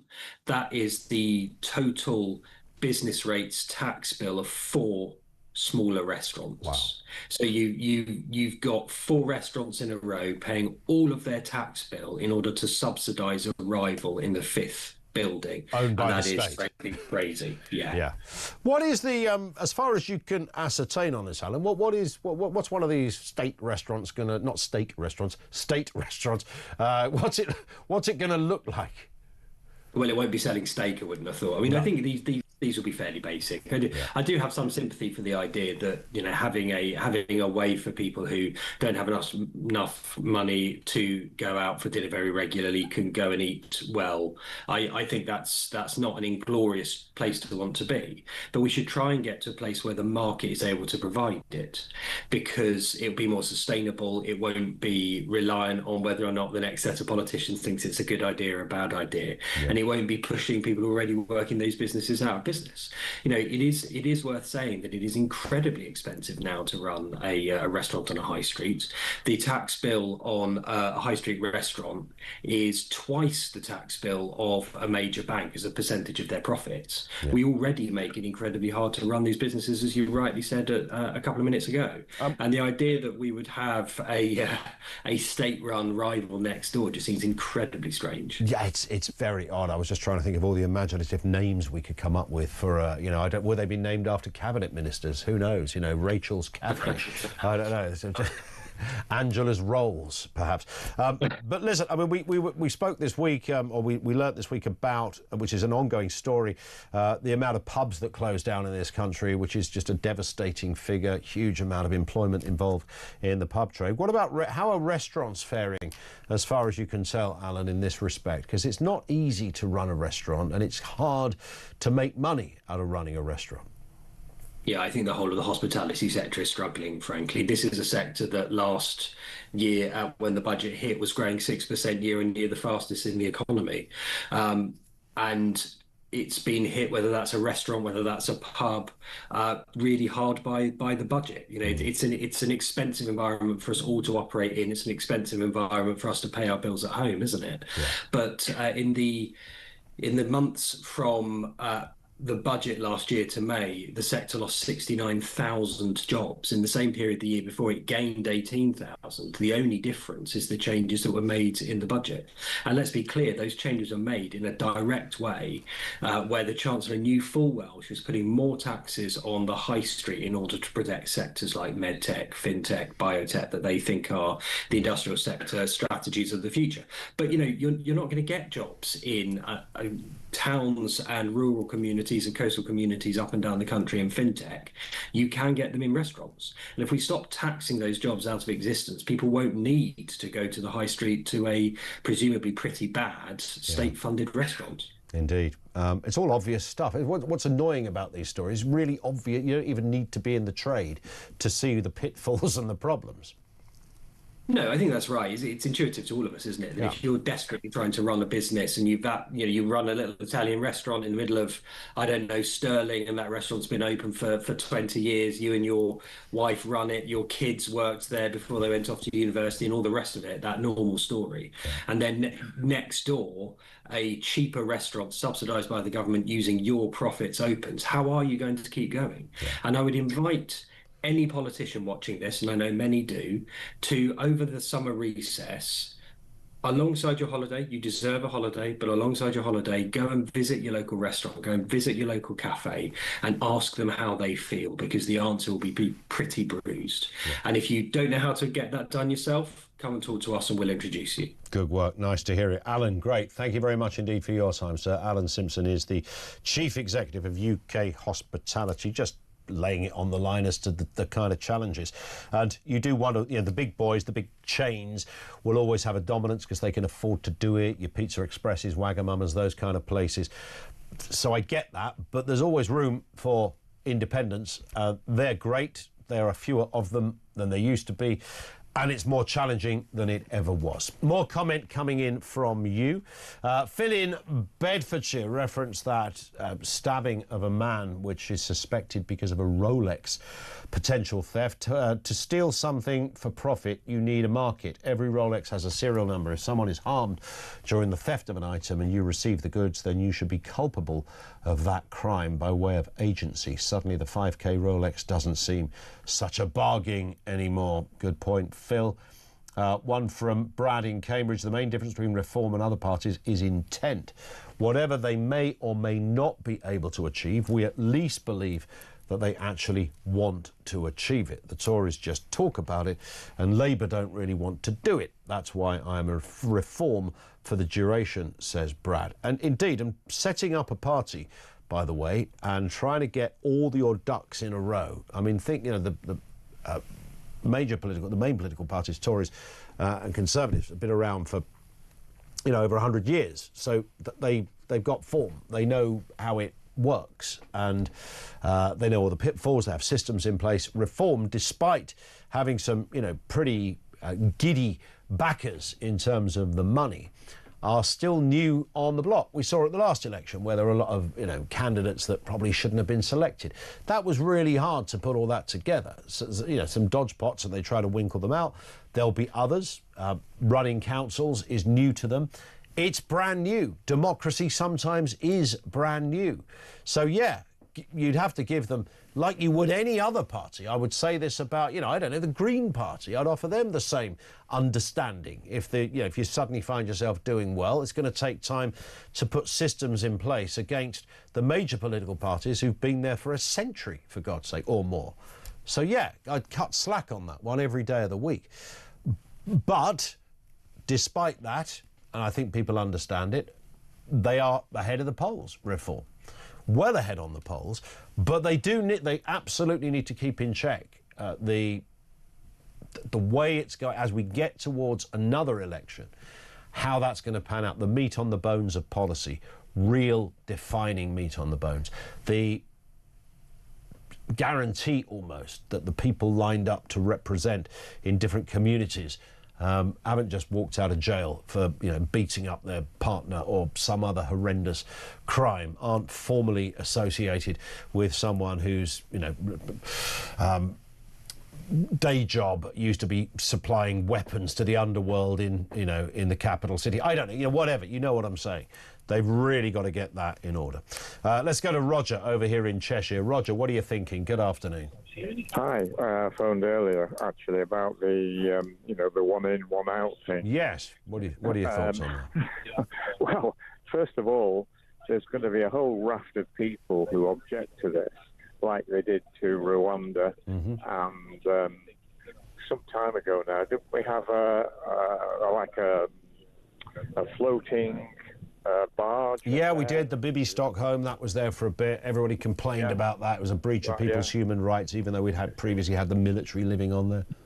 Yeah, and they sort of tried to say there was something wrong with the water. I forget the phrase now for it, but it's everything was wrong with it. Apparently, terrible thing. So, these people have the ability to push everything into the longest grass you've ever imagined. Yeah, and so. And Starmer, of course, was on the other side when it was Rwanda. So, he's going to get a bit of his own medicine sooner or later. Well, it looks like it, doesn't it? And he might get it. He might even get it before the next election. He must be he's in a very uncomfortable position. I think within his own party, I think there's a lot of support dwindling. I mean, he's, to be honest, this problem is almost unanswerable because the people are coming over. As I think Macron said, it's our own fault. We've made the place too attractive. That's the UK. And on that point, he's right. Yeah.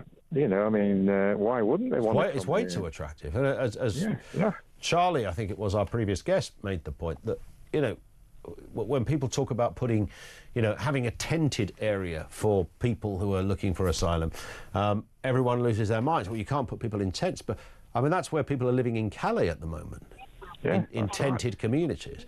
So the French are able to do this. And I'm not suggesting, you know, it's not about, I don't want to punish any, I don't want to, you know, start torturing migrants or doing horrible things. I want to be civilised about it because our position is to be civilised, but I also don't want, you know, the system to be taking the pee out of us. Yeah. Well, I think we're going to get a national outcry in a bit. I've just read in the paper this morning that as soon as these people arrive, they're given a nominated GP medical check. I think they get I do think they get a medical check. Yeah. I think there is I don't know whether you like retain your nominated GP forevermore and you can just phone them up and Dr. Smithers turns up at the Hotel Four Seasons to check out your pulse or whatever. But yeah, I think there is and that's interesting in itself. I know that there's you know, the state protecting itself so that no one tries to sue them if somebody has got, you know, some horrible disease. I don't know, whatever the reason. But you're right, it just adds to the growing list of here's a mobile phone, here's £39, here's a warm place to stay. You will be safe and you'll be fed 3 times a day. Well, wasn't that? I mean, I mean, it is bonkers. It is absolutely bonkers. There's so many people that do not live like that, who are legit, have been taxpayers all their life. Some people can't afford 3 meals a day, you know. Listen, Roger, thank you very much indeed for that. 0344 499 1000. Alison in Billericay says, I live in hope that when, not if, Starmer gets the boot, he'll be so petty and spiteful that he calls a general election. It's always possible. It's always possible. Yeah, that would be really interesting. If the party decide we've got to get rid of him and he picks that up and goes, we're going to have a general election. It doesn't quite work as easy as that, but if that was, then everybody in Labour would know, well, it's curtains for us. And the Tories might as well, frankly, go and work at Halfords. Not all of them. By the way, nothing wrong with Halfords. I was there only last week looking at kids' bikes. I have got kids, by the way, not a weirdo. 0344 499 1000. That's where you'll find us. We've got a brand new Voice of Doom on the way in just a couple of moments' time. Oh, and it's an absolute beauty, but will you be able to identify who it is? Find out next on Talk.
What you have to do as a minister is to sit with a situation where the law is often not particularly clear. You've got to apply the facts to the law, and that's the bit that everybody misunderstands. Law doesn't... You said a minute ago about how the law is not a tablet of stone. That's exactly right. It gives you principles. You have to apply the facts to the principles, but as a minister, you've also got to apply politics and your democratic mandate, and that's what this will stop you doing. Yeah, and indeed, and the right of a government to, with their majority in Parliament, to change the law. Keir Starmer is living in some kind of parallel...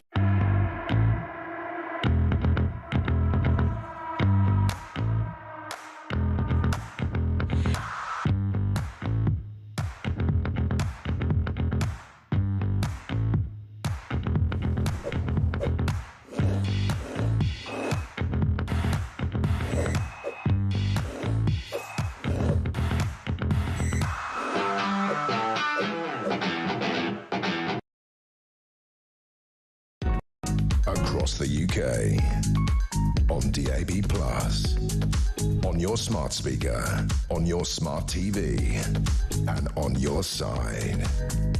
This. Hope you're enjoying the sunshine. Is there anywhere where it's not sunny today in the UK? There's obviously places that aren't as hot as others. Is there anywhere where it's not raining anywhere, is it? Can we find that out, Finn? If it's somewhere it's like 10 degrees. I doubt it. Temperatures around our parts down here at this very moment are about 30 degrees is the official temperature right now in London, and that doesn't go down till around about 9-10 o'clock. It's still 25, 26 degrees. It's quite nice at that time of night. But it's not raining anywhere apparently in the UK, I've just been told. No, there is no rain, nil rain. Non plus, whatever the French was. Should we do the Voice of Doom? Then we'll talk to Andrew in Halifax. Loads happening in the last hour as well. So Voice of Doom is a mystery voice bit, but it's political, so you're always looking for either a politician or somebody so obviously and intrinsically linked to the world of politics. Here's this brand new voice, by the way. The last one went on for 16 days. Here's the new voice. Potholes and pavements. See, I think it's a really hard one. I think it's really hard, but it's a belter. Here it is. Potholes and pavements. Who's that then? 87222. Message, don't call if you think you know. Can we hear it again, Dave? Potholes and pavements. Who is that? Yesterday's, by the way, was Paul Shannon. He served Transport Secretary and other roles in the Thatcher government. But this is a brand new one, OK? I'm not even going to identify the era for you at the moment. 87222. Here's the voice again. Potholes and pavements. And here it is again. Potholes and pavements. And for those standing on the other side of the room, here it is again. Potholes and pavements. Fantastic. If you've just come out of the loft, getting the deck chairs down, here it is again. Potholes and pavements. Or in from the shed, getting the barbecue ready for tomorrow. Potholes and pavements. There it is. If you think you know who that is, 87222. Let's go back to the calls. Andrew in Halifax. How are you doing, Andrew? Oh, good afternoon, Ian. Afternoon to you. Yeah, fire away.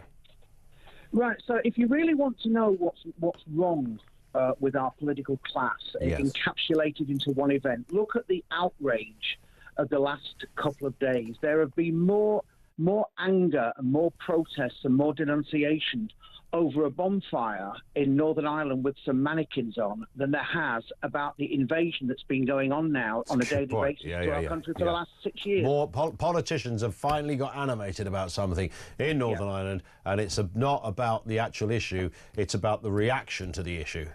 Of course it is.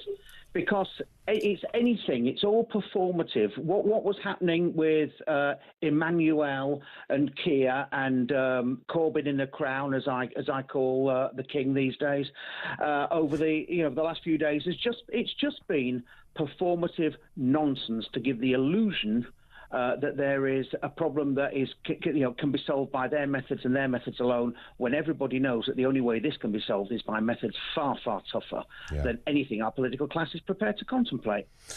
It's interesting, isn't it, that the agitators, or those, as you rightly point out, Andrew, that got really upset about this. This is outrageous.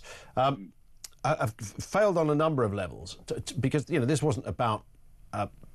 It wasn't an instruction to burn migrants. It clearly wasn't about individual migrants. Oh, here's a bloke from Syria, here's another one from Eritrea. It wasn't that. It was the issue. In fact, the thing they had written on the side, as I'm sure you know, said stop the boats, and then they had a sign saying veterans before refugees. Absolutely. So that is, to me, an obvious political statement being highlighted in an obvious political way. Of course.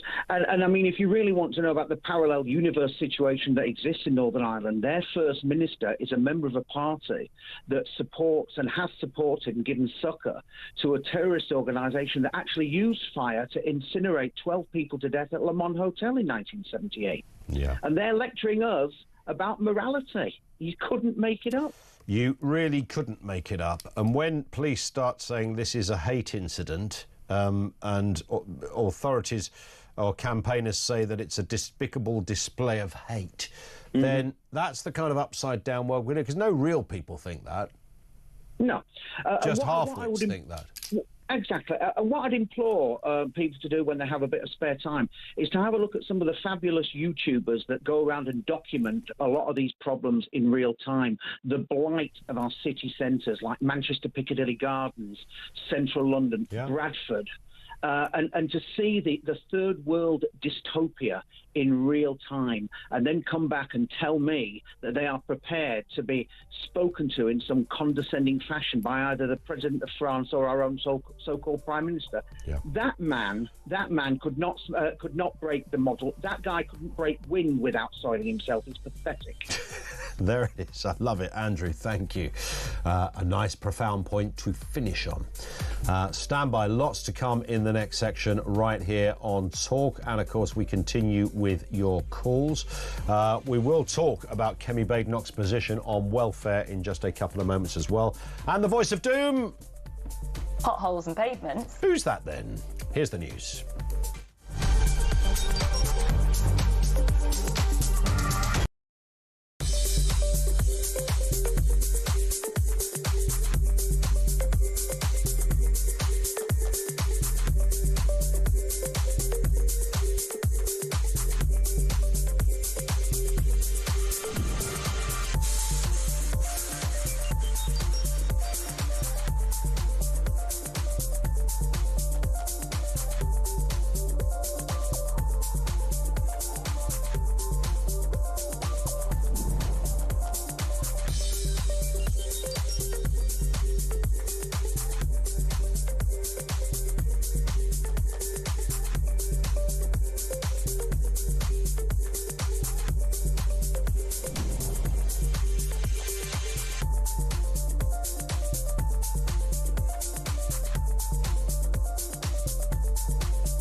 Across the UK, on DAB+, on your smart speaker, on your smart TV, and on your side. This is Talk.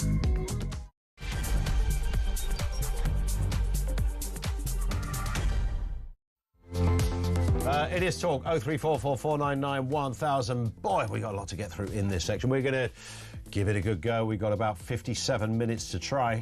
Keir Starmer and the small boat plan. Load of chaos going on there. We've got record levels of migrants keep crossing the channel.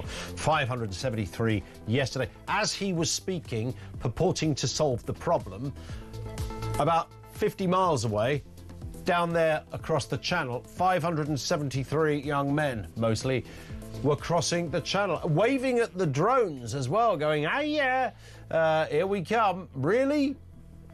One of them, I swear, was wearing a sombrero. Another had a Spanish donkey under their arm. What's going on?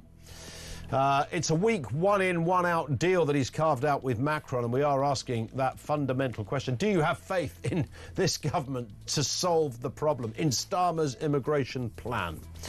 Also this afternoon, Kemi Badenoch calls for face-to-face welfare assessments to curb abuse of taxpayer schemes like Motability, which, by the way, cost 600 million quid last year. Absolutely huge. She criticised approvals for minor conditions, food intolerances and the like, urging reforms to prevent misuse and focus on genuine need. It's all part of a bigger story. We'll talk about that next. And as part of our Crime Con segment each week, we're joined by a former senior FBI official to discuss her experiences in an all-woman team using DNA and forensic genealogy to solve cases, expose decades of neglect and reunite families with lost loved ones. So there's a lot to tuck into on that as well. That's a little later in the hour. Everything you need to know, everything you want to know, and of course all the breaking news right here on Talk. 0344 499 1000. Just before the news, we had the voice of doom. Have a listen to the voice. Potholes and pavements. Who is that? Potholes and pavements. These are some of the guesses. Liz Truss, no. Maria Miller, no. Nicola Sturgeon, no. Lucy Powell, no. Sarah Pochin, no. Alex Phillips, our own Alex Phillips, it is not. Can we hear it again, Dave? Potholes and pavements. There's a kind of Alex Phillips-ness about that. Yeah, maybe. Hazel Blears, it is not. Louise Haig, it is not. But Hazel, I interviewed Hazel. I think she was the Community Secretary, and we went to her office to do an interview. She used to ride a motorbike, didn't she, Hazel Blears? I've got a feeling she was a Manchester MP. Very nice, but she's not our voice of doom, which means we have not got an answer. I think this is tricky. Maybe it's because it's short and sweet. I don't know, but it's never stopped you before getting it. Can we have one more listen, Dave? Potholes and pavements. 2:45, Monday, it is back for day 2. No winner so far. Now, Kemi Badenoch has called out Labour for their ballooning benefits bill, which is set to reach 100 billion quid by the end of the decade, and that's just on health-based issues. The leader of the Conservatives has said face-to-face assessments are needed to stop wasting taxpayers' money. That's been a big narrative at the moment, ever since lockdown, really. A lot of this stuff is just done online, and that's no good if you need to assess people. Maxwell Marlowe is Director of Public Affairs at the Adam Smith Institute. Maxwell, good afternoon to you. Good afternoon, Ian. How are you? I'm very good. Nice to have you with us. I often imagine these conversations like 10 years ago or 15 years ago. If you were telling somebody that in order to put a claim in for benefits, they didn't actually have to go to an office to do it. They could just fill out a form and pop it in the post and take it from there. You'd have been laughed at, really, because everyone in the pub would have gone, no, well, if it's a health thing, they've got to see you. They need to assess, they need to know what's going on. And yet, 2025, 21st century, here we are, and that's exactly what's happening. You'd also be laughed at, Ian, if I said to you that half of all vehicles registered in Northern Ireland last year were from Motability. 90%, that's incredible. Of course, 90% of the vehicles being leased through Motability. You know, as you said earlier, it's costing us hundreds of millions of pounds. haven't got any changes made to them whatsoever concerning disability. So it just seems to be quite a nice, easy way to get your hands on a top-of-the-line car. But yeah, so look, this whole thing is absolutely ludicrous, right? I mean, we are spending billions and billions and billions of pounds. The benefits bill is spiralling out of control, and no one's got a clue about how to stop it. And the government certainly can't. They tried to get that bill through Parliament, and here we are. So there's no plan to change this. It's very, very concerning. Why is there no plan to change this? I mean, look, I know it's a national sport to say that politicians don't know what goes on the street, but some of them do. And the only leeway I might give to some of these Labour guys is that many of them are from working class backgrounds more than perhaps other parties. If anyone would, they should be aware of how the public and the British people feel about this stuff. But it appears when it gets to the top tier, the cabinet and the government itself, nothing happens. Mm-hmm. Well, totally. Look, it's a bit complicated, so do bear with me on this one. Certainly. So one of the issues facing the government at the moment is that they did win the last election, but not by a ginormous amount. It was a bit of what I call a pancake result. Their majorities are very small and they're very thin. And you now have the point, the point, which is that the number of people claiming personal independence payments (PIPs) in a lot of these constituencies make up more than some of the majorities of backbench Labour MPs. So in 4 years' time, when the next election rolls around, the voters will be asking them, a good size of them, what do you do with my money? And they'll just say, sorry, we took it off you. And it's also very similar. And there's a big issue at the moment, which Kemi Badenoch didn't really touch on yesterday, about the state pension. We released some analysis at the Adam Smith Institute last week that showed that the state pension becomes fiscally unsustainable by 2036. It currently costs about £150 billion a year, which blows this benefits bill out of the water, really. Yeah.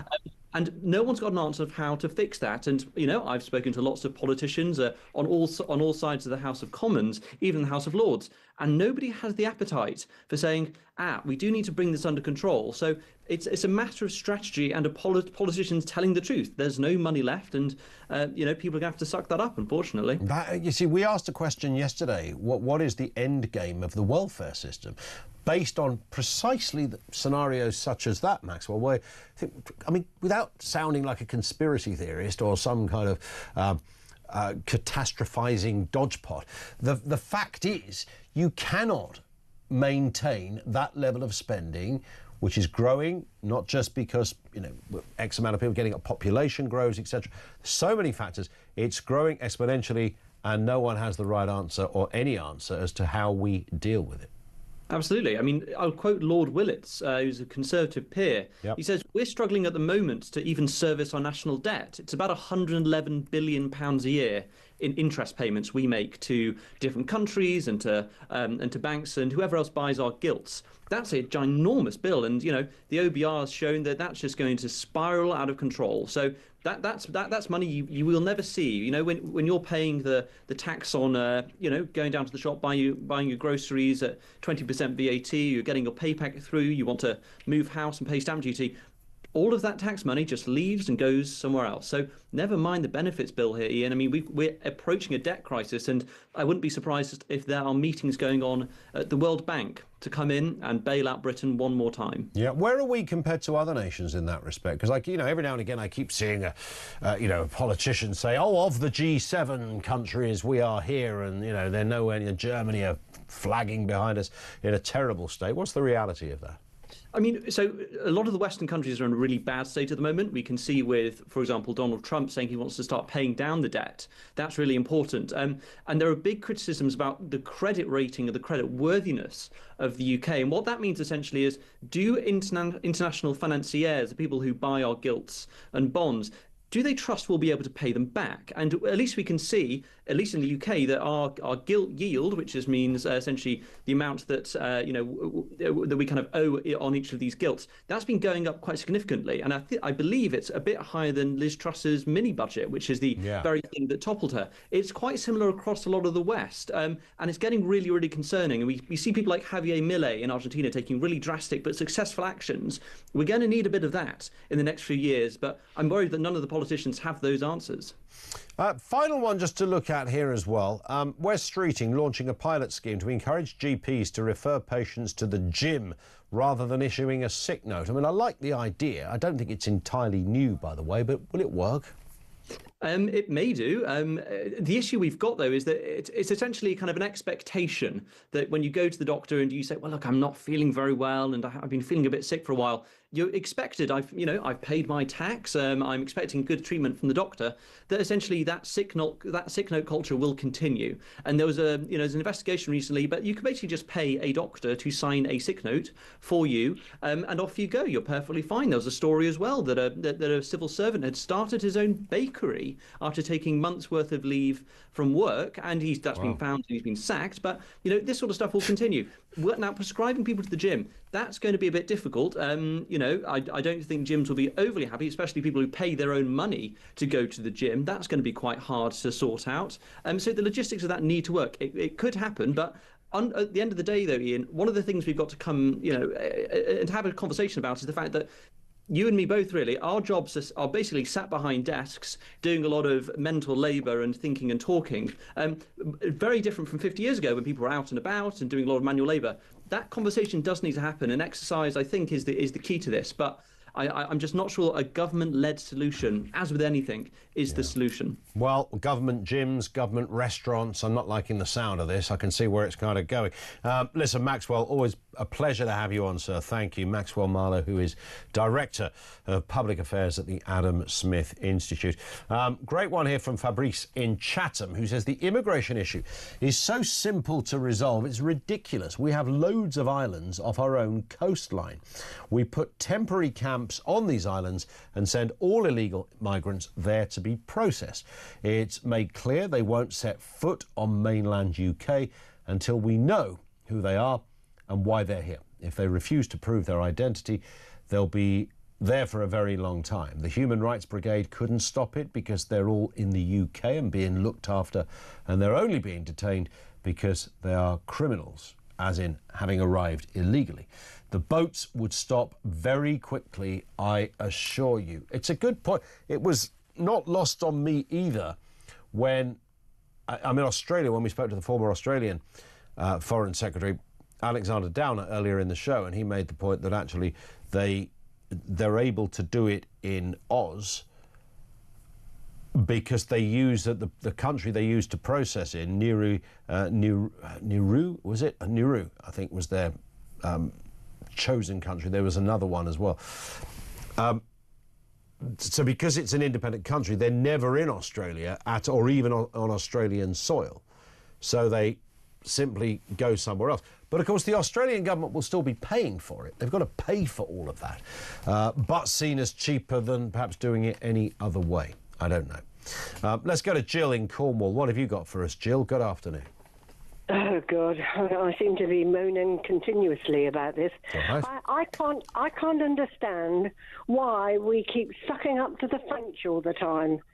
I'm really cross with the way Macron has sort of come across with this theory that we were duped when it came to Brexit. Yeah, maybe we were, but that's probably down to the French not keeping their word with certain things. Mm-hmm. And now he's talking about the illegal, the people floating across. He's going to take one, we're going to take one. Yeah. I can't understand how anyone can accept that when you see pictures on the news and you hear reports that the French are sort of supplying these people with jackets, life jackets, so they don't drown, picking up the jackets before they get onto the boats that bring them over here. Yep. I just don't feel that France is our friend, and yet Keir Starmer has sort of tried to make it look as if the French are agreeable to helping us with illegal immigrants. And I don't believe that one bit. I'm sorry. So you're a little cynical, you're a little fed up, Jill, as well. Yeah, I am. Yeah, I am. I don't blame you. I think you join a long line of people feeling the same. I know people that are struggling. I mean, the weather's good at the moment, so a lot of people are sort of benefiting maybe with the weather being better. Yeah. But I know people that are struggling with the cost of things, and the cost of things is going to get worse. Sure. When they can throw all this money at the asylum side, and people who've never contributed to this country at all are getting more than the people who've worked all their lives just to keep the country in the state. Oh, yes. And there is the big rub as well. Listen, it's a great call. Jill, thank you very much indeed for that. Anna says the burning boat effigy displayed exactly how the majority of the UK and the EU feel about third world immigration. It's a fair point. One here says Keir Starmer should be called Lino for two reasons. Lino, leader in name only, and Lino because they walk all over him. I like that. Yeah, here he comes. Here's old Lino. One here from Sandra in Basingstoke on a completely different point. He says, can you just remind pet owners to be careful of their pets? Dog walking is not a good idea in the heat. Pavements are too hot for dogs to walk on. Would owners walk with no shoes on and wearing a fur coat? Well, that's what their dogs are doing. Yeah, it's a really good point. I'm always surprised that what you think are sort of fairly seasoned dog owners who, you know, are grown adults and older, don't know that. Pavements are hot. Dogs have, you know, they're funny, those paws on dogs. They monkey around with their feelings. And it's just too hot. It's just too hot. Keep the dog in the shade, keep it nice and cool, give it loads of water, much like yourself. This one comes from Mary. It's 39 degrees here in Devon. Is it? I don't believe it is, Mayor. I only say that because every time that the Met Office and every news thing look for the highest temperature, and if Devon, and Devon's a big place, so I don't know which part of Devon, if it's 39 degrees, that would be surprising that it wasn't already making the news, because that would be hotter than most places. Have we got any intel on Devon, Finn? We got 31, it says, but that's on Google. And Google is about as truthful as the salt path, so just keep that in mind. This one comes on these points. Matthew in Sunderland, what's happened to Ian's hair today? It's blending into the white cloud background. Is it? Do you know what? I think I can't get any grayer. Is that background brighter? Yesterday we had a bit of a debate, didn't we, about whether the studio was brighter. And I said it didn't feel brighter sitting in here. When I say debate, I'm talking about an internal thing. There was concern at the beginning of the programme. I'm going to turn around and have a look at it. It's different when you look at it straight on. 0344 499 1000. This is Talk.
Some breaking news this morning revealed that under the Terrorist Act, 242 people were arrested in the year to June of this year. Something you can indulge in as to all the people who aren't going to prison because, well, there's no prison spaces. So this is a Talk exclusive we've been looking at.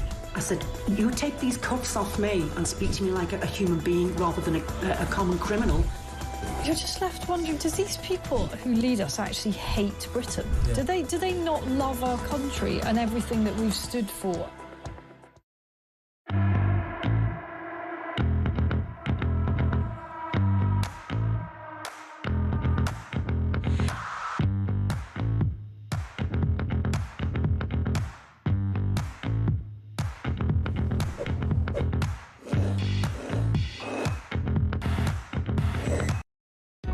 Across the UK, on DAB+, on your smart speaker, on your smart TV, and on your side. This is Talk. Let's do some more messages. Peter in Lancashire. We heard on Wednesday that France had a red line. They would not discuss a returns agreement until the Rwanda deal was scrapped. So this must have happened when Starmer became Prime Minister, because it's the first thing he did. Were they frightened of it working? Was it already having an effect? I think, in fairness, I've never heard that said, and in fairness to Starmer, I suppose, he always said, "I'm going to scrap this on day one." They probably wouldn't need a returns deal with France if they had the Rwanda scheme. I guess. Chris from Chorley, just a thought. At what point did we say enough? This is an emergency situation, and shut the borders when absolutely no asylum claims will be granted. We don't owe the world a living. If your neighbour was having a hard time, you might invite them for a cup of tea, but when they started turning up every day and bringing all their family and friends and expecting you to feed them as well, it's just taking the mick, and you wouldn't do it. Well, yeah, it's that, right? Nobody ever said we didn't want to help someone who's in desperate need, whether it is Ukraine, Hong Kong, Afghanistan. My taxi driver this morning was a fellow from Afghanistan. He's been here for 10 years. He's from Kabul, and he was talking about how the weather is frighteningly similar to the UK. And I thought, what, in Afghanistan? And how there's good people and bad people in all over the place, etc. But the fact is, his choice to assimilate and work hard was brilliant. And he came over here initially, from what I could glean from him, not as an asylum seeker, but I think he came within the backdrop of what was going on in Afghanistan, which might have accelerated his residency. And he was a really hard-working guy. Everything he was saying, unless he was lying to me, of course. I don't think he was. And I just thought, yeah, we need more blokes like this. This bloke was great. There's nothing brilliant. As for the people crossing the channel, I don't know. Are they like him? I've got no idea. I don't think they're all mad rapists and murderers, but some of them might be. Statistically, out of 170-odd thousand people who've come here since 2018, I think we could safely say that if 10% are wrong-uns, in whatever shape or form, that's 18,000 people that we've brought into our country with absolutely no idea who they might be, what they might be up to, or their intentions. You only need a bad apple to get it right once. Whether you're a terrorist, whether you're somebody who wants to instill violence into us, whatever it happens to be, you've only got to get lucky once. Brian is down in London. What have you got for us, Brian? Good afternoon. Hello, Ian. This is a tough call for me, mate, because I like to see Home Secretaries and Prime Ministers not only go to prison when people they let in kill us, rape us. And the reason I'm saying that is, mate, my little sister, not when I play little, she's in her 50s. She went to see UB40 at Kew Gardens, Kew last night. Mm-hmm. On her way home, her and her friend are on the bus. They get off at Dormansworth Lane, Southall, to go to one of their homes, and a Somalian man on the bus gets off after and tries to kill him with a vodka bottle. He tried to beat him to death. Now, with a what? He was off his nut in some way. They said. I mean, they caught him. The police got him. Luckily, luckily my sister and her friend managed to hide in a porchway of a house. So he couldn't get to him again. He kept coming back to them, trying to beat them. Wow. And and some Indian guys said the police are coming. So they got the guy. They said my sister and her friend said he looked mad, and he had a bottle of vodka that he'd been drinking. Right. So it's been now. What I'm sick of is the dangers to our children and our women. Because these scumbags are cowards. They don't take on men. Yep. Get off the bus and beat some white women. You know, he could have killed them if they never hit. 100%. 100%. Now, obviously, the funny thing is, my sister and her mates, most of their boyfriends are in black. You know what I mean? They're not part of the whatever you want to call them. These are just nice people going home from a concert. A foreign person, we don't know who let him in, has decided he wants to kill them. Yeah. Just for the sake of them being white and English and easy touch. Now, as I say, I'd like to see. I want to know who let them in. I like the Home Secretary to be in court, the one that done that, and to discuss why my sister was nearly killed by scumbags that they let in. I can't. I don't know how else I could put that. No, I think you put it absolutely brilliantly. And at what point does your question? Why there will be people like this bonfire thing in Northern Ireland? There will be people going, "Oh, it's a bit controversial, isn't it?" Well, no, it's not. You're asking a genuine question why we've imported a third world person into this country who's probably has a completely different set of cultural values than we do. He could have just been I was about to swear then, a drunk person, and which you can, I get that. White people are too winning, though. Well, indeed. I mean, and anyone that does that. But you're right, it does highlight it. What's wrong? Why should you not highlight that? You should highlight that, and you should say, yeah, I think this feeds into it. Of course it does. And we've got 170,000 people in just over half a decade that have made the journey across the Channel. I don't know where most of those people are now. Some went home, but many are still here. We don't know who they are, to be honest, Brian. We don't. What I feel is, I've seen these things. You look at these things somewhere else, yeah? They happen all around the country, never to you. And my sister, she's got staples in her head when the train was going. Oh, sorry, mate. Yeah, I get it. Brian, listen, I hope your sister and her friend are able to get up. I mean, as you say, they got away, but that doesn't leave you untarnished. If you've been through that experience, that can stay with you forever.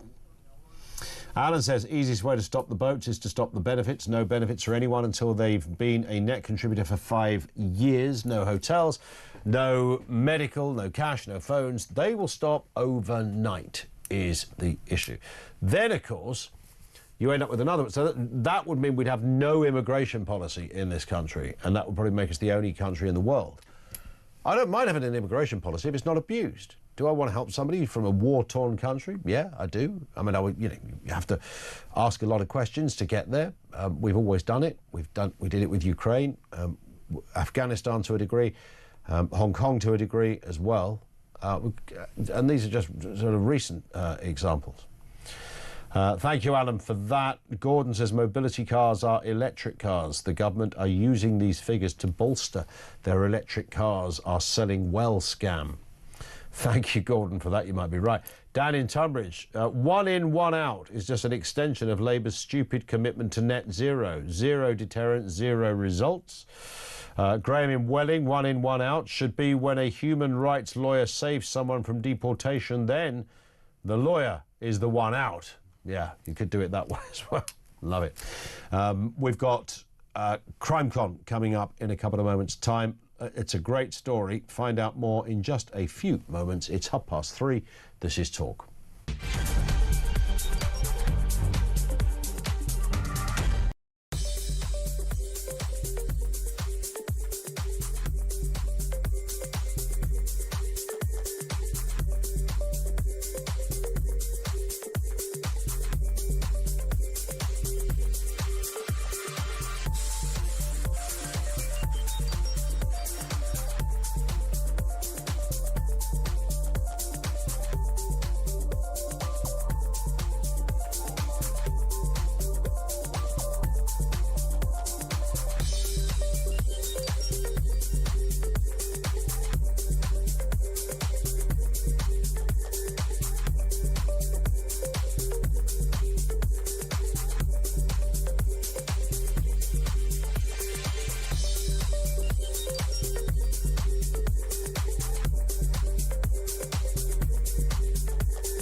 across the UK.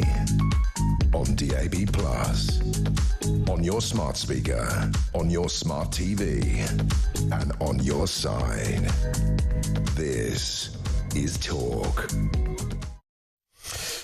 It is Talk, 0344 499 1000. So let's look at our regular feature on CrimeCon, each week in association with CrimeCon, the world's #1 true crime event. We delve into the minds of criminals and those who chase them. From psychology of offenders to forensic breakthroughs and the fight against wrongful convictions, we bring you gripping insights from some of the biggest names in true crime. This week, we're joined by Catherine Schweit, who speaks out about her time as a former senior FBI official in her book, Women Who Talk to the Dead, the true story of 200 forgotten murder victims and the relentless pursuit of justice. And also, as I understand it as well, Catherine, former Detroit police detective too. Have I got that right? Good afternoon to you. No, not a Detroit police detective, FBI agent for 20 years. All right. So, I had it down that you were a FBI agent and a Detroit police detective. So only one. But I'm from Detroit. Ah, got it. Well, Detroit. That's all right. Listen, the fact is you've been in law enforcement forever and you've worked in a very senior part of that. You've seen it. You've been around the block. You know what a bad crime scene looks like and you know how to solve one. Has it been I'm assuming as well, and when you entered this world, normally in the 21st century, we don't need to mention gender too much, but I think in the world of policing, when you entered this world, I would imagine that was a fairly male-dominated affair, right? Oh, very much so. You had to decide what position you were going to be, right? Did you want to be one of the guys and be bopped around, or did you want somebody to be constantly lurching all over you, which is disgusting, but happens, right? And so you have to hold your ground. Yeah, well, I'm not always easy as well. No, but I loved it. It was fun to just, it was fun to have the opportunity to do it. And also, women bring a different view. And I think that's valuable, a lot of times forgotten. And I mean, there were cases where I would get a confession out of somebody. There were things that I worked in the FBI that, the guys on the cases didn't couldn't figure it out. I'm always intrigued by that. I mean, is there any kind of, I don't know whether research has been done on this. I mean, there might be some people who only talk to guys. I don't know. But I've often heard it said when I've spoken to prison governors, when they've said years ago when they first had female prison guards, it was seen as outrageous. What are you doing bringing, this is a very dangerous terrain.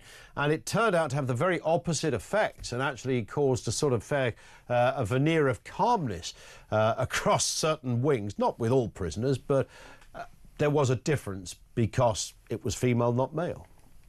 I think it makes a huge difference. I don't think that, especially, a lot of criminals we're dealing with are men, and they don't find a woman, even in law enforcement, intimidating. And sometimes they're kind of bragging. I had a guy say to me once, well, I made more than $1 million last year, but don't tell the IRS. He's talking to an FBI agent. Yeah, I never paid taxes. That's not a good thing to tell an FBI agent, unless you wanted to be super nice and just say, I won't tell them, don't worry.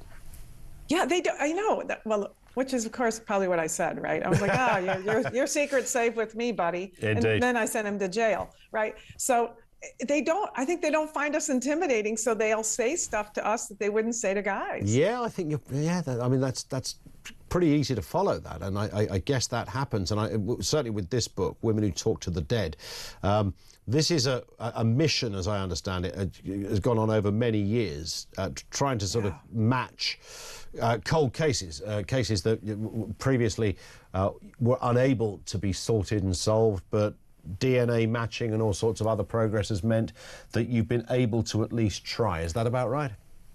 Yeah, what happened is, it really for me is the FBI agent who's leading this effort is a friend of this Detroit detective. And the FBI agent is a longtime friend of mine. She was telling me one day about this. It turns out that this Detroit detective got assigned to these missing person cases several years ago. And she began to see that her missing person cases were overlapping with her cold case murders she couldn't solve.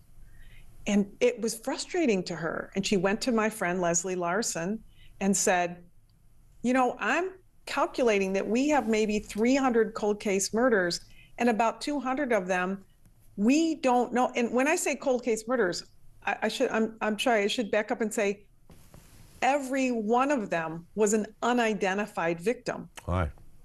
So that was really the problem, because somebody dies, they're murdered, they're thrown in the river in Detroit, or, you know, their face is blown off and their body is, whatever's left of it, is pushed into a grave, in a pauper's grave in the cemetery out in the west of the city. And then they're buried like that, one on top of the other. And law enforcement has really no chance to get any other evidence from the body or records that might be there. And so what Leslie Larson and Shannon Jones from the Detroit Police Department, she's the detective, decided to do is Shannon talked Leslie into just digging them up. So for 5 years, they've been digging these bodies up to get DNA. Wow.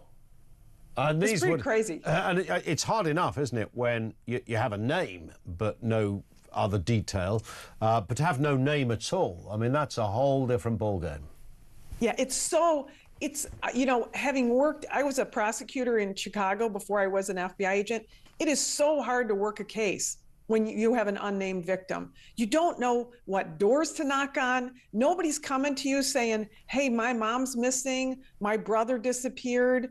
You don't have anything to go on. No place to say, oh, this person used to work here. If there isn't some, you know, pocket litter, as we call it, right, in their possession when they die, and there's something we can take out of their pockets that maybe ties them to a location, you got nothing to go on. And so they had more than 200 cases that had been stretched out over 70 years, not related cases, not serial murders, but each individual case with no leads to go on. And a lot of people were murdered in the 60s and the 70s in Detroit. It was the murder capital of the world in the 1970s. And so, you know, law enforcement really did like the low-hanging fruit. I mean, are you going to go after the white teenage girl who lives in the suburbs, who's a cheerleading coach or cheerleading lead, and the parents are looking for her? Are you going to look for the murderer of a 17-year-old or a 15-year-old girl who seems to be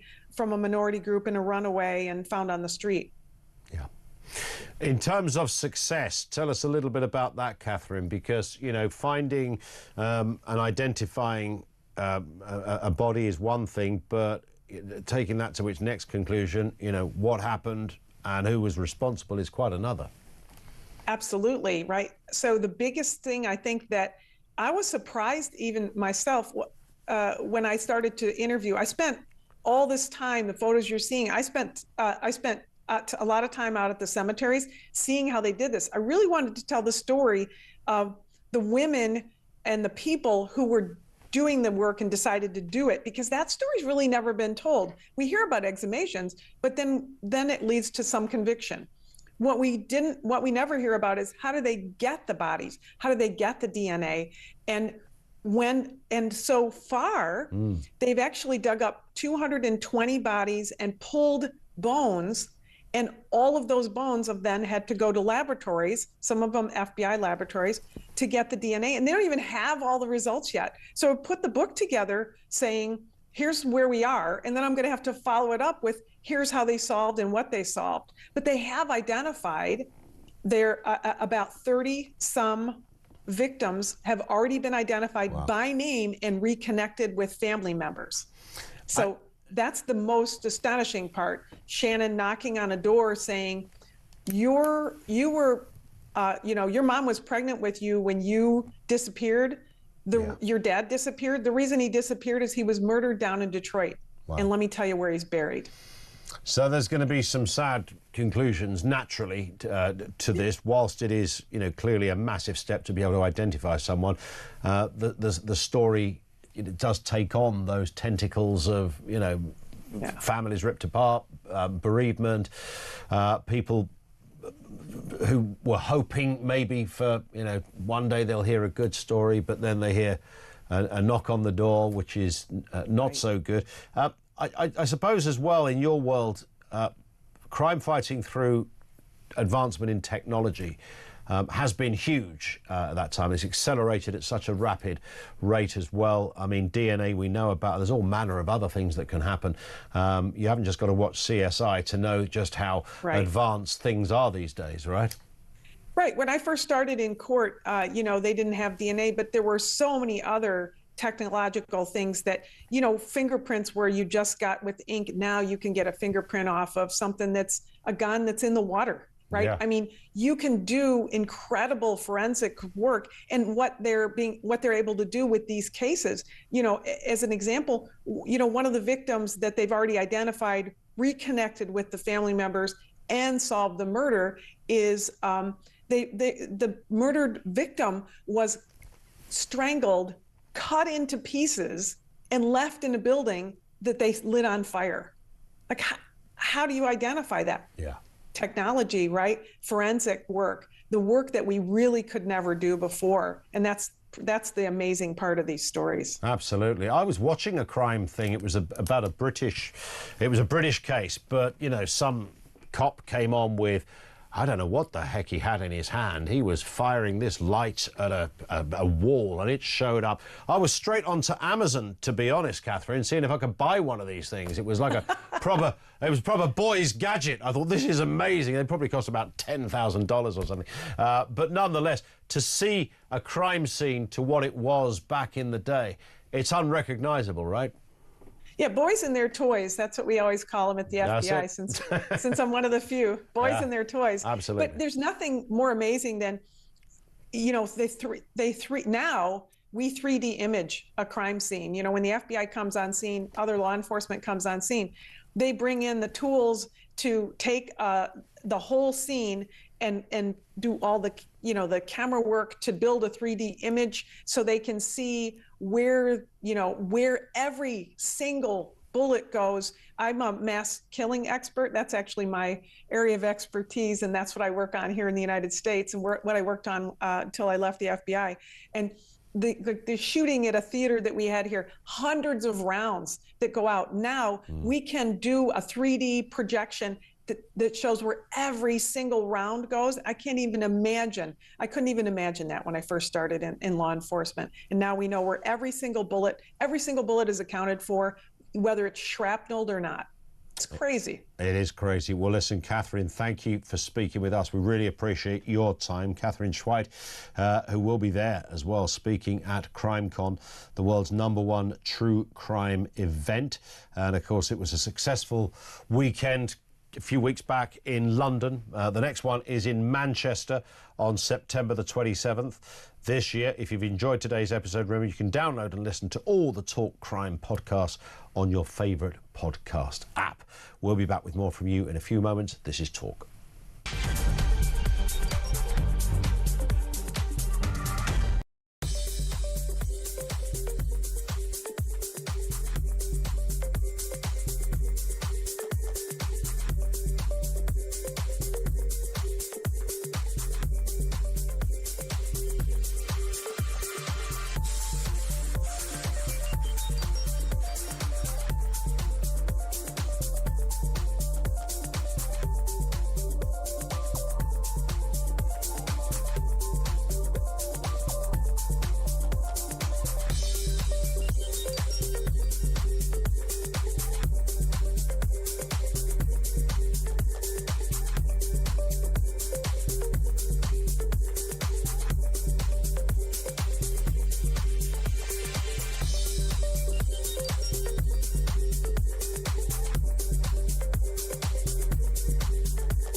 breaking news this morning revealed that under the Terrorist Act, 242 people were arrested in the year to June of this year. Something you can indulge in as to all the people who aren't going to prison because, well, there's no prison spaces. So this is a talk exclusive we've been looking at.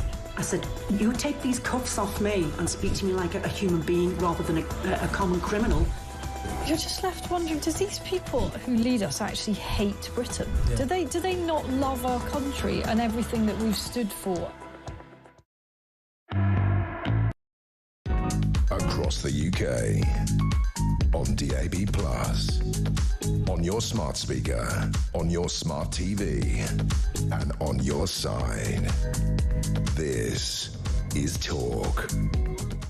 It is Talk 0344 499 1000. There is an injustice going on here at Talk, by the way, as Julia has mentioned throughout the course of the week. Alex mentioned it today. The coolest place I have been anywhere of late is this very studio. I'm about to leave here in about 10 minutes, meet a mate for a couple of mates for some drinks and stuff, and it's going to be really hot. But this studio is right now, when it's 30-odd degrees, the coolest. However, the control room, which is a den of iniquity, frankly, holding, you know, there's 4, sometimes 5 of the strangest characters you will ever meet. But these mysterious, ghost-like creatures that glide in and out of studio, press buttons, produce things, but amazing skill is employed.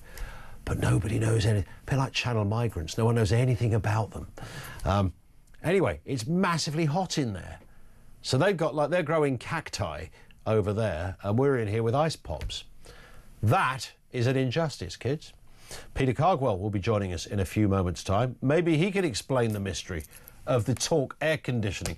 Gary is in Sevenoaks. How you doing, Gary? Very well, thanks. Coming to the end of another week. Nice. And talking about the temperature, I can just feel the temperature rising amongst all your callers. It was the point I wanted to make. The exasperation of everyone. And how many times do you hear I've had enough mentioned? And have you ever seen a film called The Village? It's about a bunch of people, this weird community living out in the woods somewhere, and they tell their children never to go into woods because there's monsters out there. And the twist in the tale, it's not set in another time or another place. Yeah. It's a bunch, it's in the modern day, and it's a bunch of people that met during grief counselling, where they'd lost children to modernity and violence, and they wanted to start again. So they bought this area of land, they paid off the government not to have aeroplanes fly over, so that it's almost like the Amish could go away and live. Wow. Is it amazing, or is it only a bit okay? What, the film? Yeah.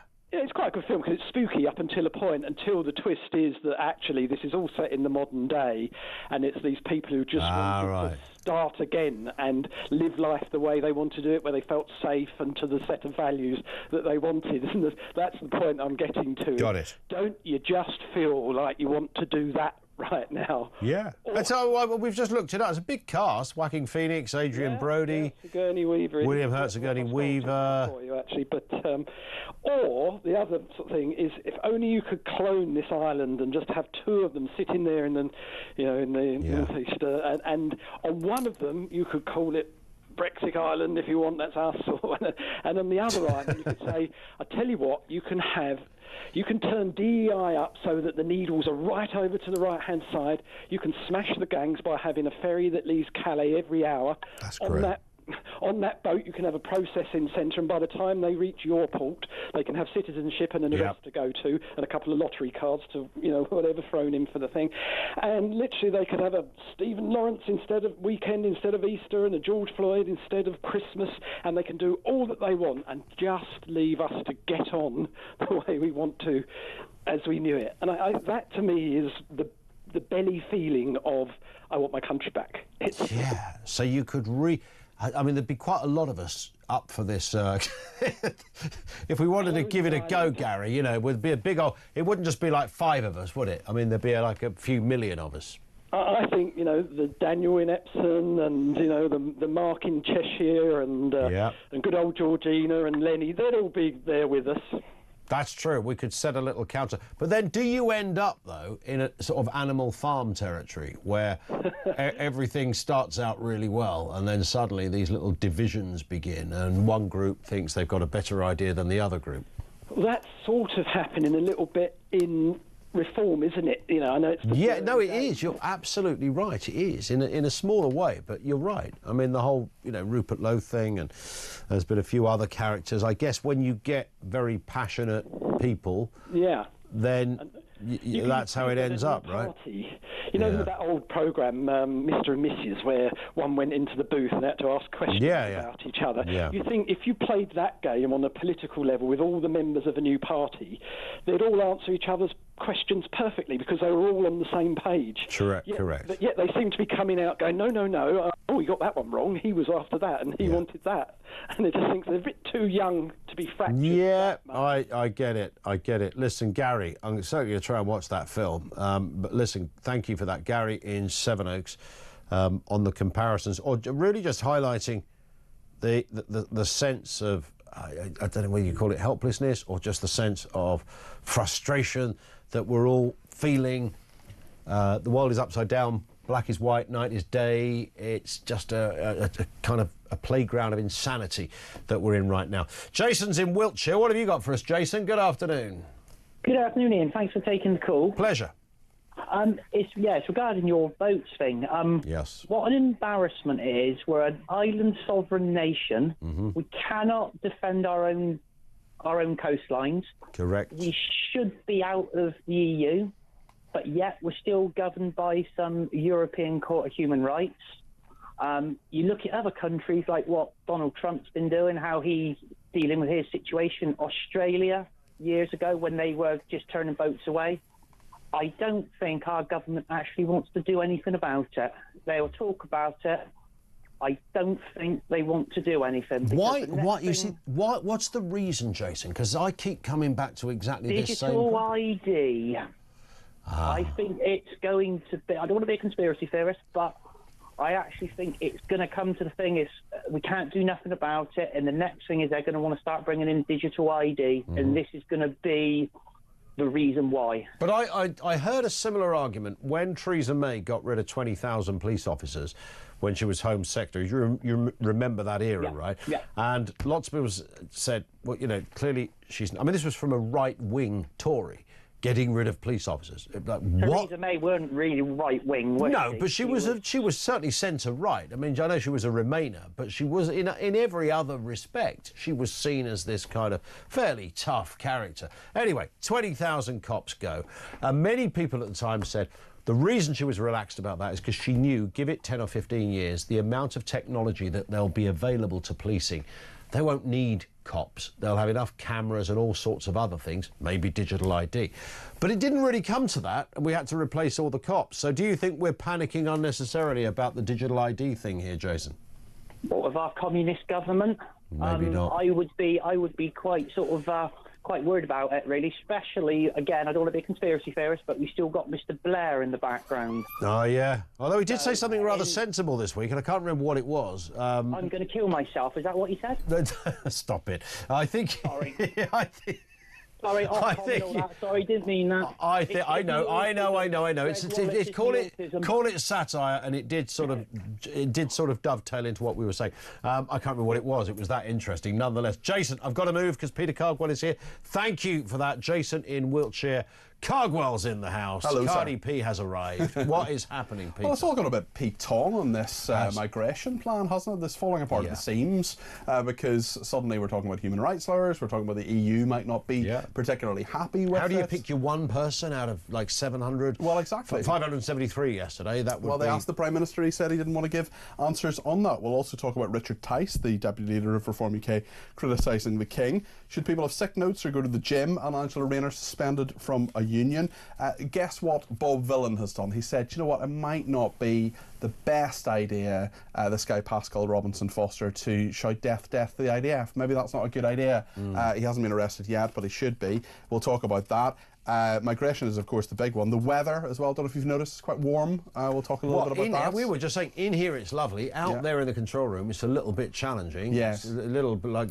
Well, working with you is quite challenging, Ian. Finn out there is sweating like he's about to be arrested for something. And so, yeah, it's hot. Whereas in here... It's cool. Cool as a cucumber. You've got a jacket on, for goodness sake. Yeah, I've got a nice little bit no one else has a jacket on today. Little bit of linen. That's it. We'll also take a